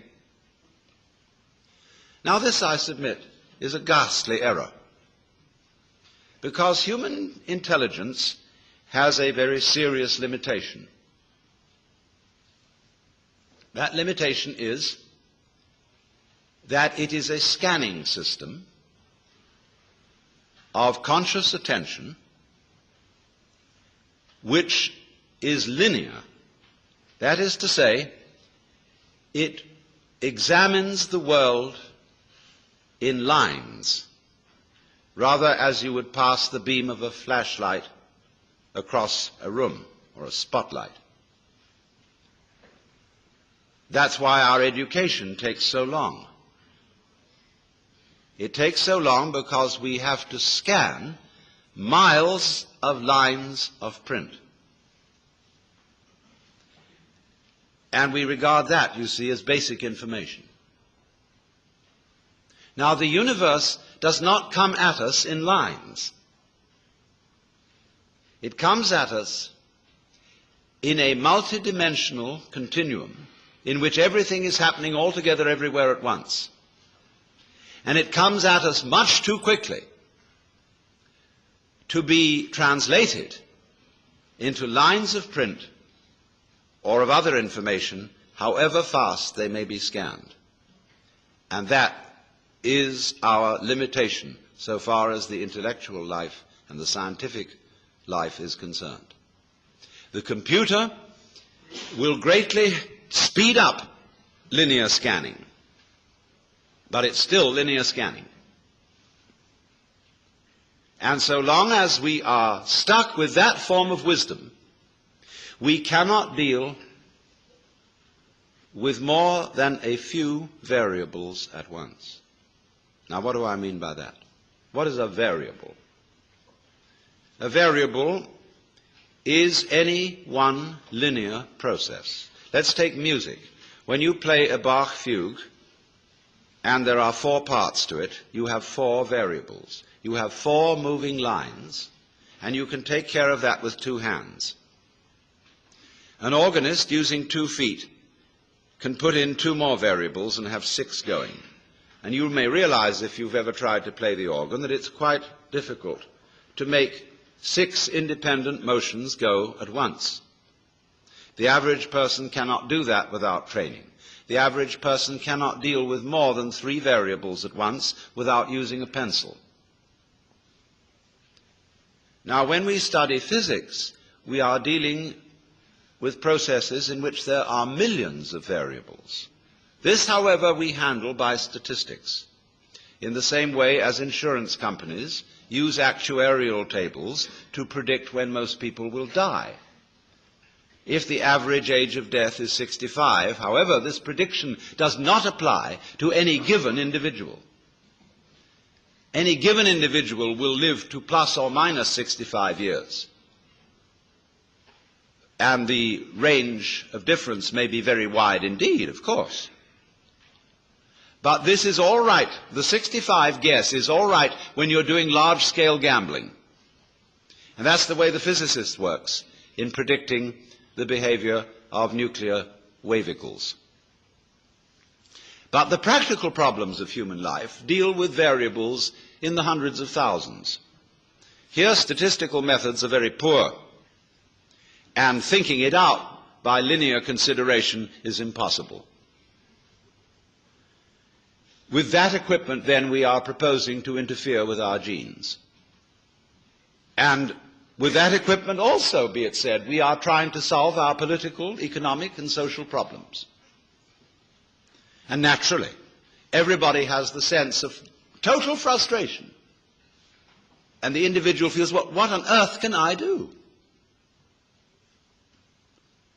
We do not seem to know a way of calling upon our brains, because our brains can handle an enormous number of variables that are not accessible to the process of conscious attention. Your brain is now handling, or your total nervous system, to be more accurate, your blood chemistry, the secretions from your glands, the behavior of millions of cells. It is doing all that without thinking about it. That is to say, without translating the processes it is handling into consciously reviewed words, symbols, or numbers. Now, when I use the word thinking, I mean precisely that process, translating what is going on in nature into words, symbols, or numbers. Of course, both words and numbers are kinds of symbols. Symbols bear the same relation to the real world that money bears to wealth. You cannot quench anybody's thirst with the word water, just as you cannot eat a dollar bill and derive nutrition from it. But using symbols and using conscious intelligence, scanning, has proved very useful to us. It has given us such technology as we have. But at the same time, it has proved too much of a good thing. At the same time, we've become so fascinated with it that we confuse the world as it is with the world as it is thought about, talked about, and figured about. That is to say, with the world as it is described. And the difference between these two is vast. And when we are not aware of ourselves, except in a symbolic way, we are not related to ourselves at all. We are like people eating menus instead of dinners. And that's why we all feel psychologically frustrated. So then we get back to the question of what do we mean by I? Well, first of all, obviously, we mean our symbol of ourselves. Now, ourselves, in this case, is the whole psychophysical organism, conscious and unconscious, plus its environment. That's your real self. Your real self, in other words, is the universe as centered on your organism. That's you. You say, let me just clarify that a little for one reason. What you do is also a doing of your environment. Your behavior is its behavior as much as its behavior is your behavior. It's mutual. We could say it is transactional. You are not a puppet which your environment pushes around, nor is the environment a puppet which you push around. They go together. They act together. In the same way, for example, if I have a wheel, one side of it going down is the same as the other side of it going up. When you handle the steering wheel of a car, are you pulling it or are you pushing it? No, you're doing both, aren't you? When you pull it down this side, you are pushing it up that side. It's all one. So there's a push-pull between organism and environment. We are only rarely aware of this as when in curious alterations of consciousness, which we call mystical experience, cosmic consciousness, an individual gets the feeling that everything that is happening is his own doing, or the opposite of that feeling, that he isn't doing anything, but that all his doings, his decisions and so forth, are happenings of nature. You can feel it either way. You can describe it in these two completely opposite ways, but you're talking about the same experience.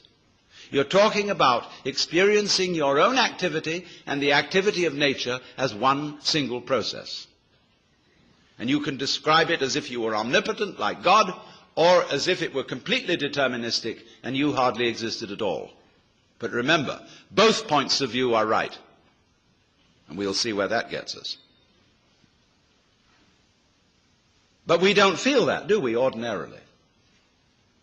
What we feel instead is an identification of ourselves with our idea of ourselves, or I would rather say with our image of ourselves. And that's the person, or the ego. You play a role. You identify with that role. I play a role. It's called Alan Watts. And I know very well that that's a big act. I can play some other roles besides Alan Watts, if necessary. But I find this one is better for making a living.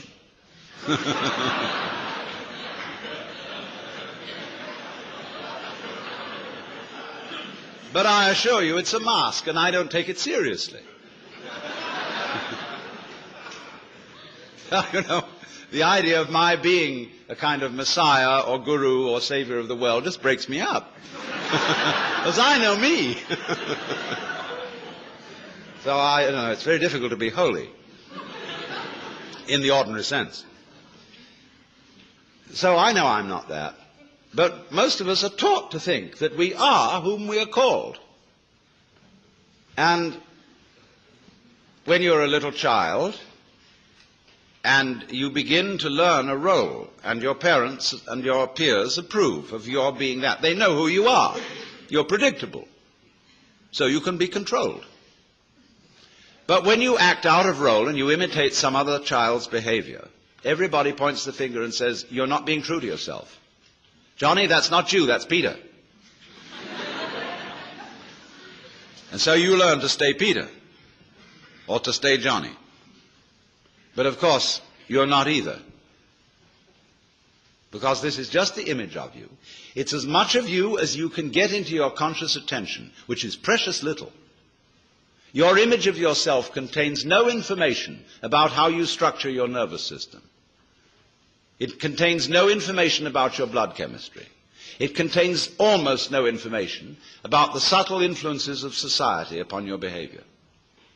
It does not include the basic assumptions of your culture, which are all taken for granted and unconscious. And you can't find them out unless you study other cultures to see how their basic assumptions differ. It includes all kinds of illusions that you're completely unaware of, as, for example, that time is real, and that there is such a thing as a past, which is pure hokum. But nevertheless, all these things are unconscious in us, and they are not included in our image of ourselves, nor, of course, included in our image of ourselves is there any information about our inseparable relationships with the whole natural universe. So, this is a very impoverished image. When you ask a person, what did you do yesterday? They'll give you a historical account of a certain number of events in which they participated and a certain number of things which they saw, used, or were clobbered by. But realize at once that this history leaves out most of what happened. In trying to describe what happens to me this evening, will never be able to describe it, because there are so many people here that if I were to talk about everyone whom I've seen, what they were wearing, what color their hair was, what sort of expressions they had on their faces, I would have to talk till doomsday. So instead of this rich physical experience, which is very rich indeed, I have to attenuate it in memory and description to saying, oh, I met a lot of people in Philadelphia. And there were men and there were women, and lots of them were young and some of them were old. You know, it's a most utterly impoverished account of what went on. So therefore, in thinking of ourselves in this way, what I did yesterday, what I did the day before, in terms of this stringy, mangy account, all I have is a caricature of myself. And you know the caricaturist doesn't draw you all in. He just puts certain salient features whereby people will recognize you. A sort of skeleton. So we are, as it were, conceiving ourselves as a bunch of skeletons. And they got no flesh on them, just a bunch of bones. And no wonder we all feel inadequate. We're all looking for something, to the future, to bring us the goodie. We know we ought to have, there's a golden goodie at the end of the line somewhere. There's a good time coming, be it ever so far away, that one far-off divine event to which all creation moves. We hope. And therefore we say of something that's no good, it has no future. I would say it has no present. But everybody says it has no future. Now, here we are, as it were, psychically starved. And always, therefore, looking, seeking. And this confused seeking is going on everywhere. We don't know what we want. Nobody knows what they want. We say, yes, we think of what we want in vague terms. Pleasure, money, wealth, love, fulfillment, personal development. But we don't know what we mean by all that. If a person really sits down to figure out, write a long essay, 20 pages, on your idea of heaven, it'll be a sorry production. You can see it already in medieval art, where there are depictions of heaven and hell. Hell is always much better than heaven. Although it's uncomfortable, it's a sadomasochistic orgy. Wowee, hell is really rip-roaring. Whereas all the saints in heaven are sitting...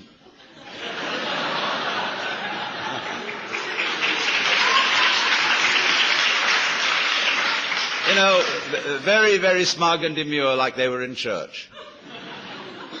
And you see also the multitudes of the saved. Instead of this writhing, wormy thing, you can see all their heads, which the artist has drawn to abbreviate them, just the tops of their heads in masses. They look like cobblestone street. Flattened out. So, what has happened then is this. That our I is an illusion. It's an image. And it is no more ourself than an idol is the Godhead. But we say, it can't be so because I feel I really exist. It isn't just an idea in my head, it's a feeling. I feel me. Well, what is it that you feel when you feel I? I'll tell you. What do you do when somebody says, pay attention? What is the difference between looking at something and taking a hard look at it? Or between hearing something and listening intently? What's the difference? What's the difference between waiting while something goes on and enduring it? Why? The difference is this, that when you pay attention, instead of just looking, you screw up your face. You frown and stare. That is a muscular activity around here. When you will, you grit your teeth or clench your fists. When you endure or control yourself, you pull yourself together physically, and therefore you get uptight. You hold your breath. You do all kinds of muscular things to control the functioning of your nervous system. And none of them have the slightest effect on the proper operation of the nervous system. If you stare at things, you will rather fuzz the image than see them clearly. If you listen intently by concentrating on muscles round the ears, you will be so much attending to muscles here that you won't hear things properly. And you may get singing in the ears. If you tighten up with your body to pull yourself together, all you do is constrict yourself. I remember in school, I sat next to a boy who had great difficulty in learning to read. And what they always say to children is, try. If you can't do something, you must try. So the boy tries. And what has he done? When he's trying to get out words, he grunts and groans as if he were lifting weights. And the teacher's impressed. The boy is really trying. Gives him B for effort. Oh, he's doing...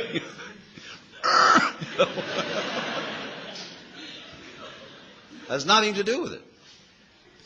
Now, we all make this muscular straining with the thought that it's achieving psychological results. The sort of psychological results it's intended to achieve. Now all this amounts to is it's like you're taking off in a jet plane. You've got a mile down the runway and the thing isn't up in the air yet and you get nervous. So you start pulling at your seatbelt. That's what it is. Now that is a chronic feeling. We have it in us all the time and it corresponds to the word I. That's what you feel when you say I. You feel that chronic tension. Because when an organ is working properly, you don't feel it. If you see your eye, you've got cataract. If you hear your ears, you've got singing in your ears, getting in the way of hearing. When you are fully functioning, you are unaware of the organ. When you're thinking clearly, your brain isn't getting in your way. Actually, of course, you are seeing your eyes in the sense that everything you see out in front of you is a condition in the optic nerves at the back of the skull. That's where you're aware of all this. But you're not aware of the eye as the eye. I'm talking about the optical eye. So when we are aware of the ego I, we are aware of this chronic tension inside ourselves. And that's not us. It's a futile tension. So when we get the illusion, the image of ourselves, married to a futile tension, you've got an illusion married to a futility. And then you wonder why I can't do anything.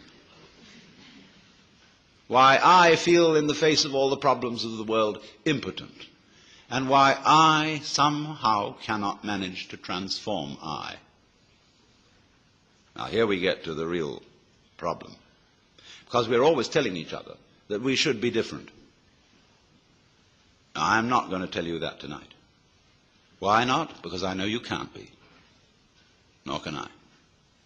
That may sound depressing, but I'll show you it isn't. It's very heartening.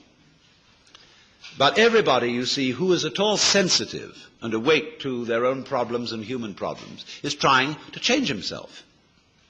We know we can't change the world unless we change ourselves. If we are all individually selfish, we're going to be collectively selfish. If we don't really love people and only pretend to, somehow we've got to find a way to love. After all, it's said in the Bible, thou shalt love the Lord thy God and your neighbor as yourself. You must love. Yeah, we all agree. Sure. But we don't. In fact, one psychologist very smartly asked a patient, with whom are you in love against?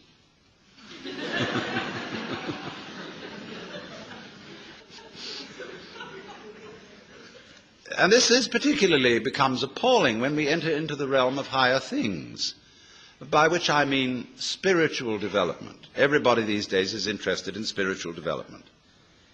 And wisely, because we want to change our consciousness. Many people are well aware that this egocentric consciousness is a hallucination. And that they presume it's the function of religion to change it. Because that's what the Zen Buddhists and yogis and all these people in the Orient are doing. They are changing their state of consciousness to get something called satori, or mystical experience, or nirvana, or moksha, or what have you. And everybody around here is really enthused about that, because you don't get that in church. I mean, there have been Christian mystics, but the church has been very quiet about them.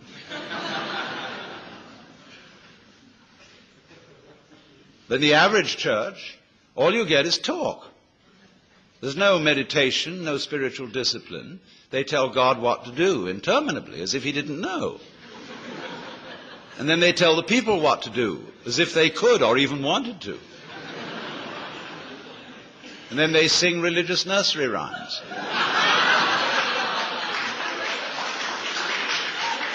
And then, to cap it all, the Roman Catholic Church, which did at least have an unintelligible service, which was, it was real mysterious and suggested vast magic going on. They went and put the thing into bad English. And they took away incense, and they became a bunch of Protestants, and the thing was just terrible. So now all these Catholics are at loose ends. As Claire Booth Luce put it, not to be a pun, but she said, it's no longer possible to practice contemplative prayer at Mass. because you're being advised, exhorted, edified all the time. And it becomes a bore. Think of God listening to all those prayers. Talking about grieving the Holy Spirit. It's just awful. People have no consideration for God at all.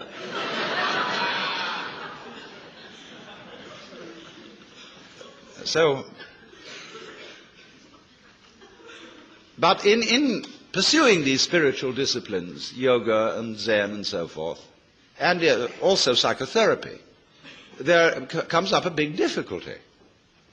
And the big difficulty is this.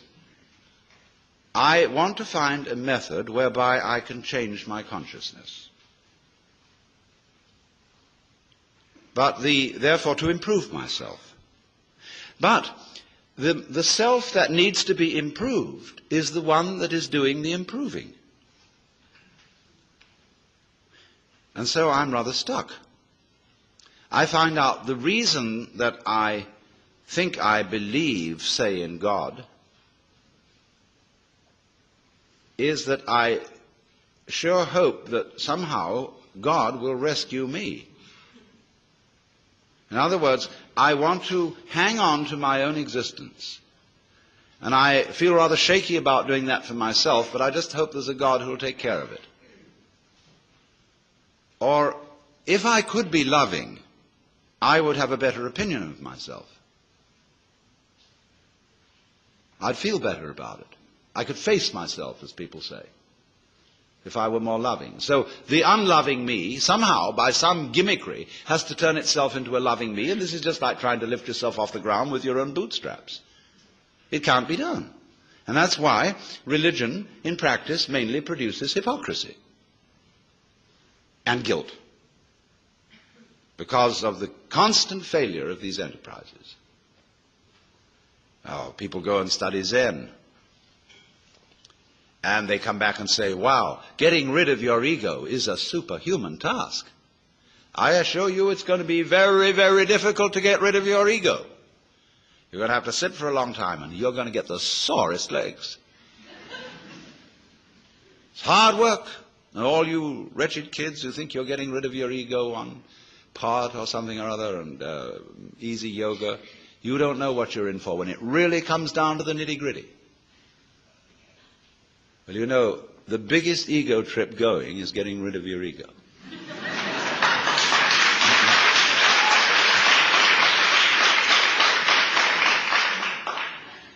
And the joke of it all is your ego doesn't exist. There's nothing to get rid of.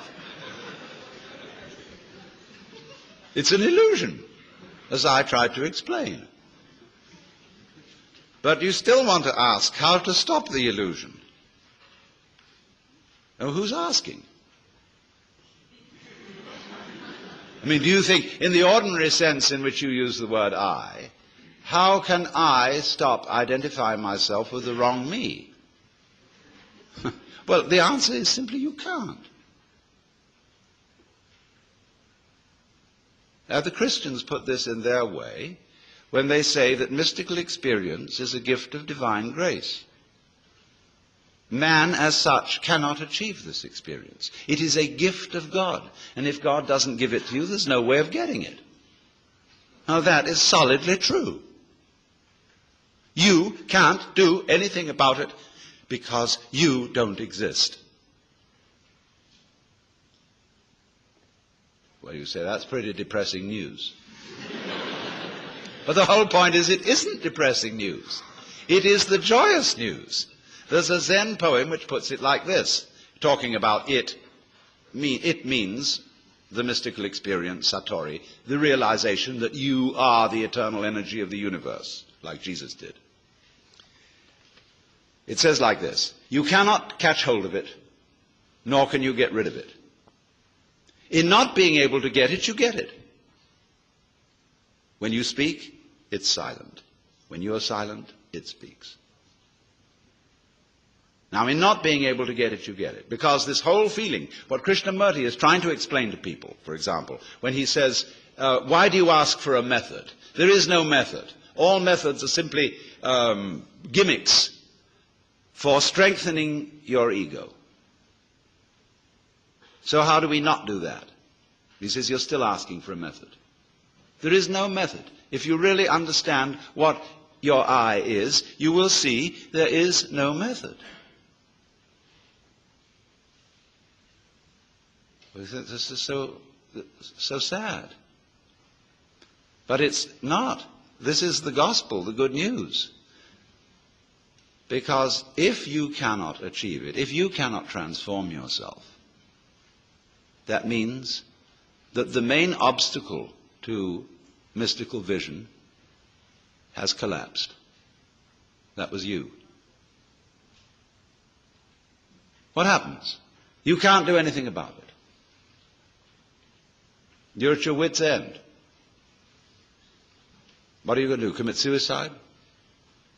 But supposing you just put that off for a little while. Wait and see what happens. You can't control your thoughts. You can't control your feelings, because there is no controller. You are your thoughts and your feelings. And they're running along, running along, running along. Just sit and watch them. Here they go. You're still breathing, aren't you? Still growing your hair? Still seeing and hearing? Are you doing that? I mean, is breathing something that you do? Do you see? I mean, do you organize the operations of your eyes? Know exactly how to work those rods and cones in the retina? Do you do that? It's a happening. It happens.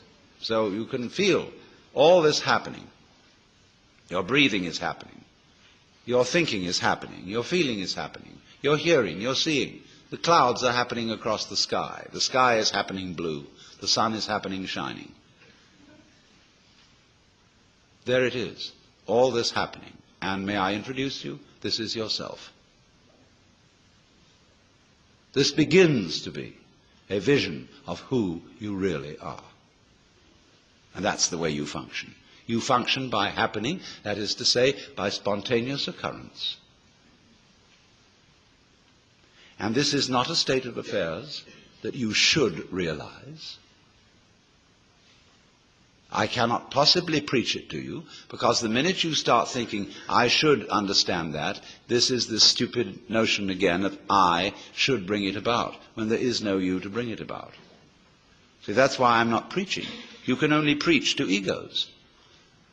All I can do is to talk about what is. It amuses me to talk about what is because it's wonderful. I love it, and therefore I like to talk. If I get paid for it, then I make my living. And sensible people get paid for doing what they enjoy doing. So this is not you see, this is the whole approach here is not to convert you, not to make you over, not to improve you, but for you to discover that if you really knew the way you are, things would be sane.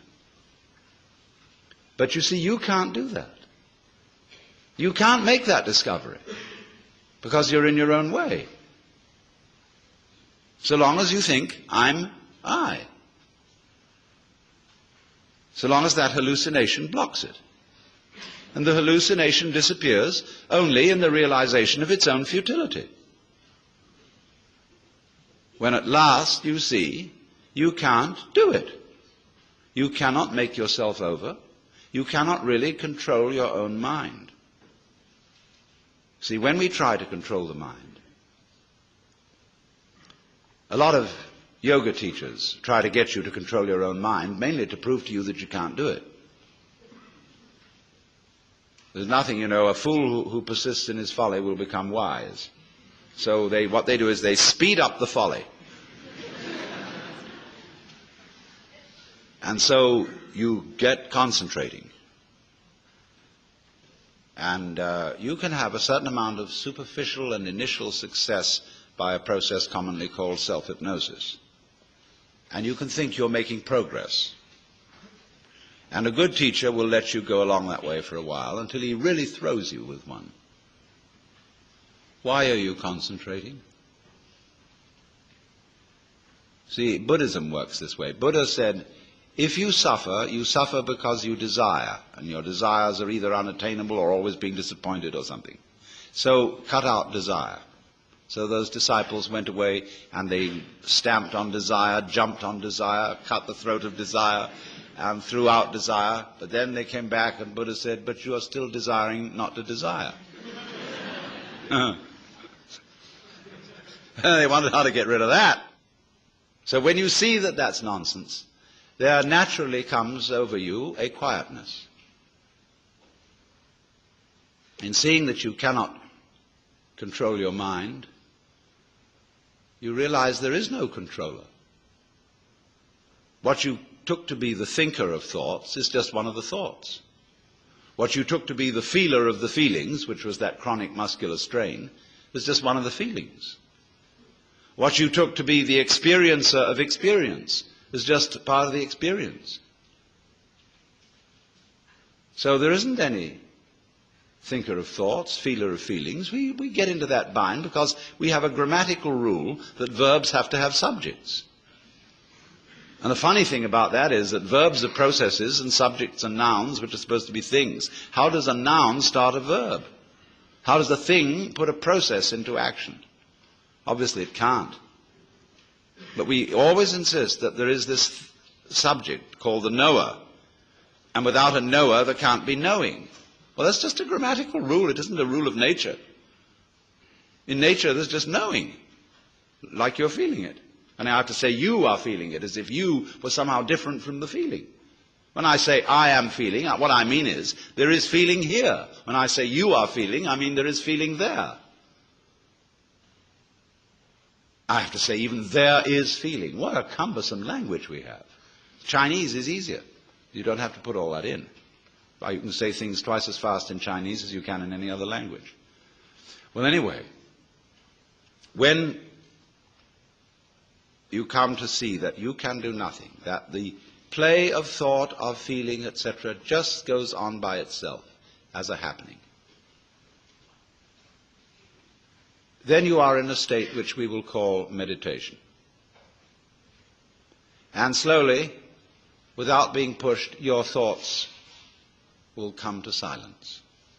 That is to say, all the verbal, symbolic chatter going on in the skull. Don't try and get rid of it, because that will again produce the illusion that there's a controller. Just, it goes on, it goes on, it goes on, and finally it gets tired of itself and bored and stops. And so then there's a silence. And this is a deeper level of meditation. And in that silence, you suddenly begin to see the world as it is. And you don't see any past, and you don't see any future. You don't see any difference between yourself and the rest of it. That's just an idea. You can't put your hand on the difference between myself and you. You know, you can't blow it, you can't bounce it, you can't pull it. It's just an idea. You can't find any material body, because material body is an idea. So is spiritual body. This is somebody's philosophical notions. See, reality isn't material. That's an idea. Reality isn't spiritual. That's an idea. Reality is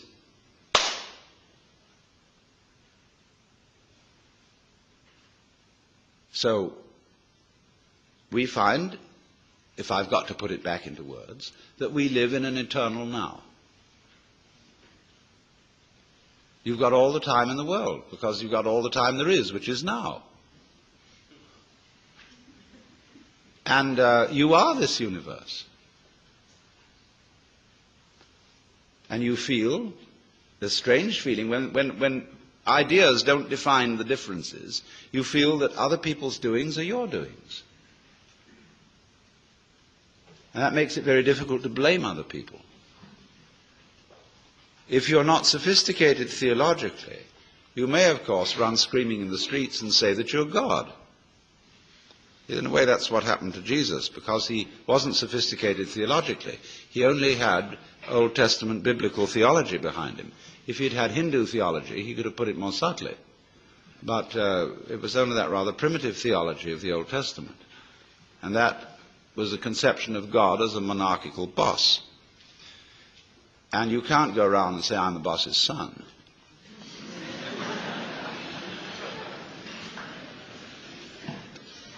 If you're going to say, I'm God, you must allow it for everyone else too. But this was a heretical idea from the point of view of Hebrew theology. And so what they did with Jesus was they pedestalized him. That means kicked him upstairs so that he wouldn't be able to influence anyone else. And only you may be God. And that stopped the gospel cold right at the beginning. It couldn't spread. Well, anyway, this is therefore to say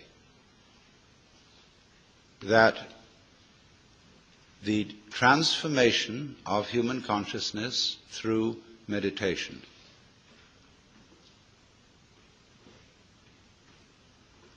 is frustrated so long as we think of it in terms of something that I myself can bring about by some kind of wangle, by some sort of gimmick. Because you see, that leads to endless games of spiritual one-upmanship and of guru competitions, of my guru is more effective than your guru, my yoga's faster than your yoga, I'm more aware of myself than you are, I'm humbler than you are, I'm sorrier for my sins than you are, I love you more than you love me. This interminable goings-on about which people fight and wonder whether they are a little bit more evolved than somebody else and so on. All that can just fall away. And then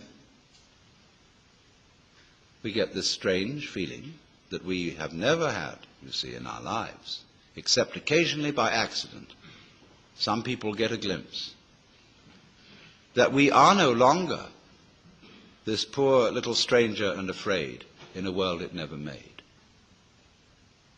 but that you are this universe, and you are creating it at every moment, because you see, it starts now. It didn't begin in the past. There was no past. See, if the universe began in the past, when that happened, it was now. See? Well, it's still now. And the universe is still beginning now, and it's trailing off like the wake of a ship from now. In the wake of the ship fades out, so does the past. You can look back there to explain things, but the explanation disappears. You'll never find it there. Things are not explained by the past. They're explained by what happens now. That creates the past. And it begins here. That's the birth of responsibility. Because otherwise, you can always look over your shoulder and say, well, I'm the way I am because my mother dropped me. And she dropped me because she was neurotic because her mother dropped her. And away we go back to Adam and Eve or to a disappearing monkey or something. We never get at it. But in this way, you're faced with it. You're doing all this. And that's an extraordinary shock. So, cheer up. You can't blame anyone else for the kind of world you're in. And if you know, you see, that I, in the sense of the person, the front, the ego, it really doesn't exist, then it won't go to your head too badly if you wake up and discover that you're God.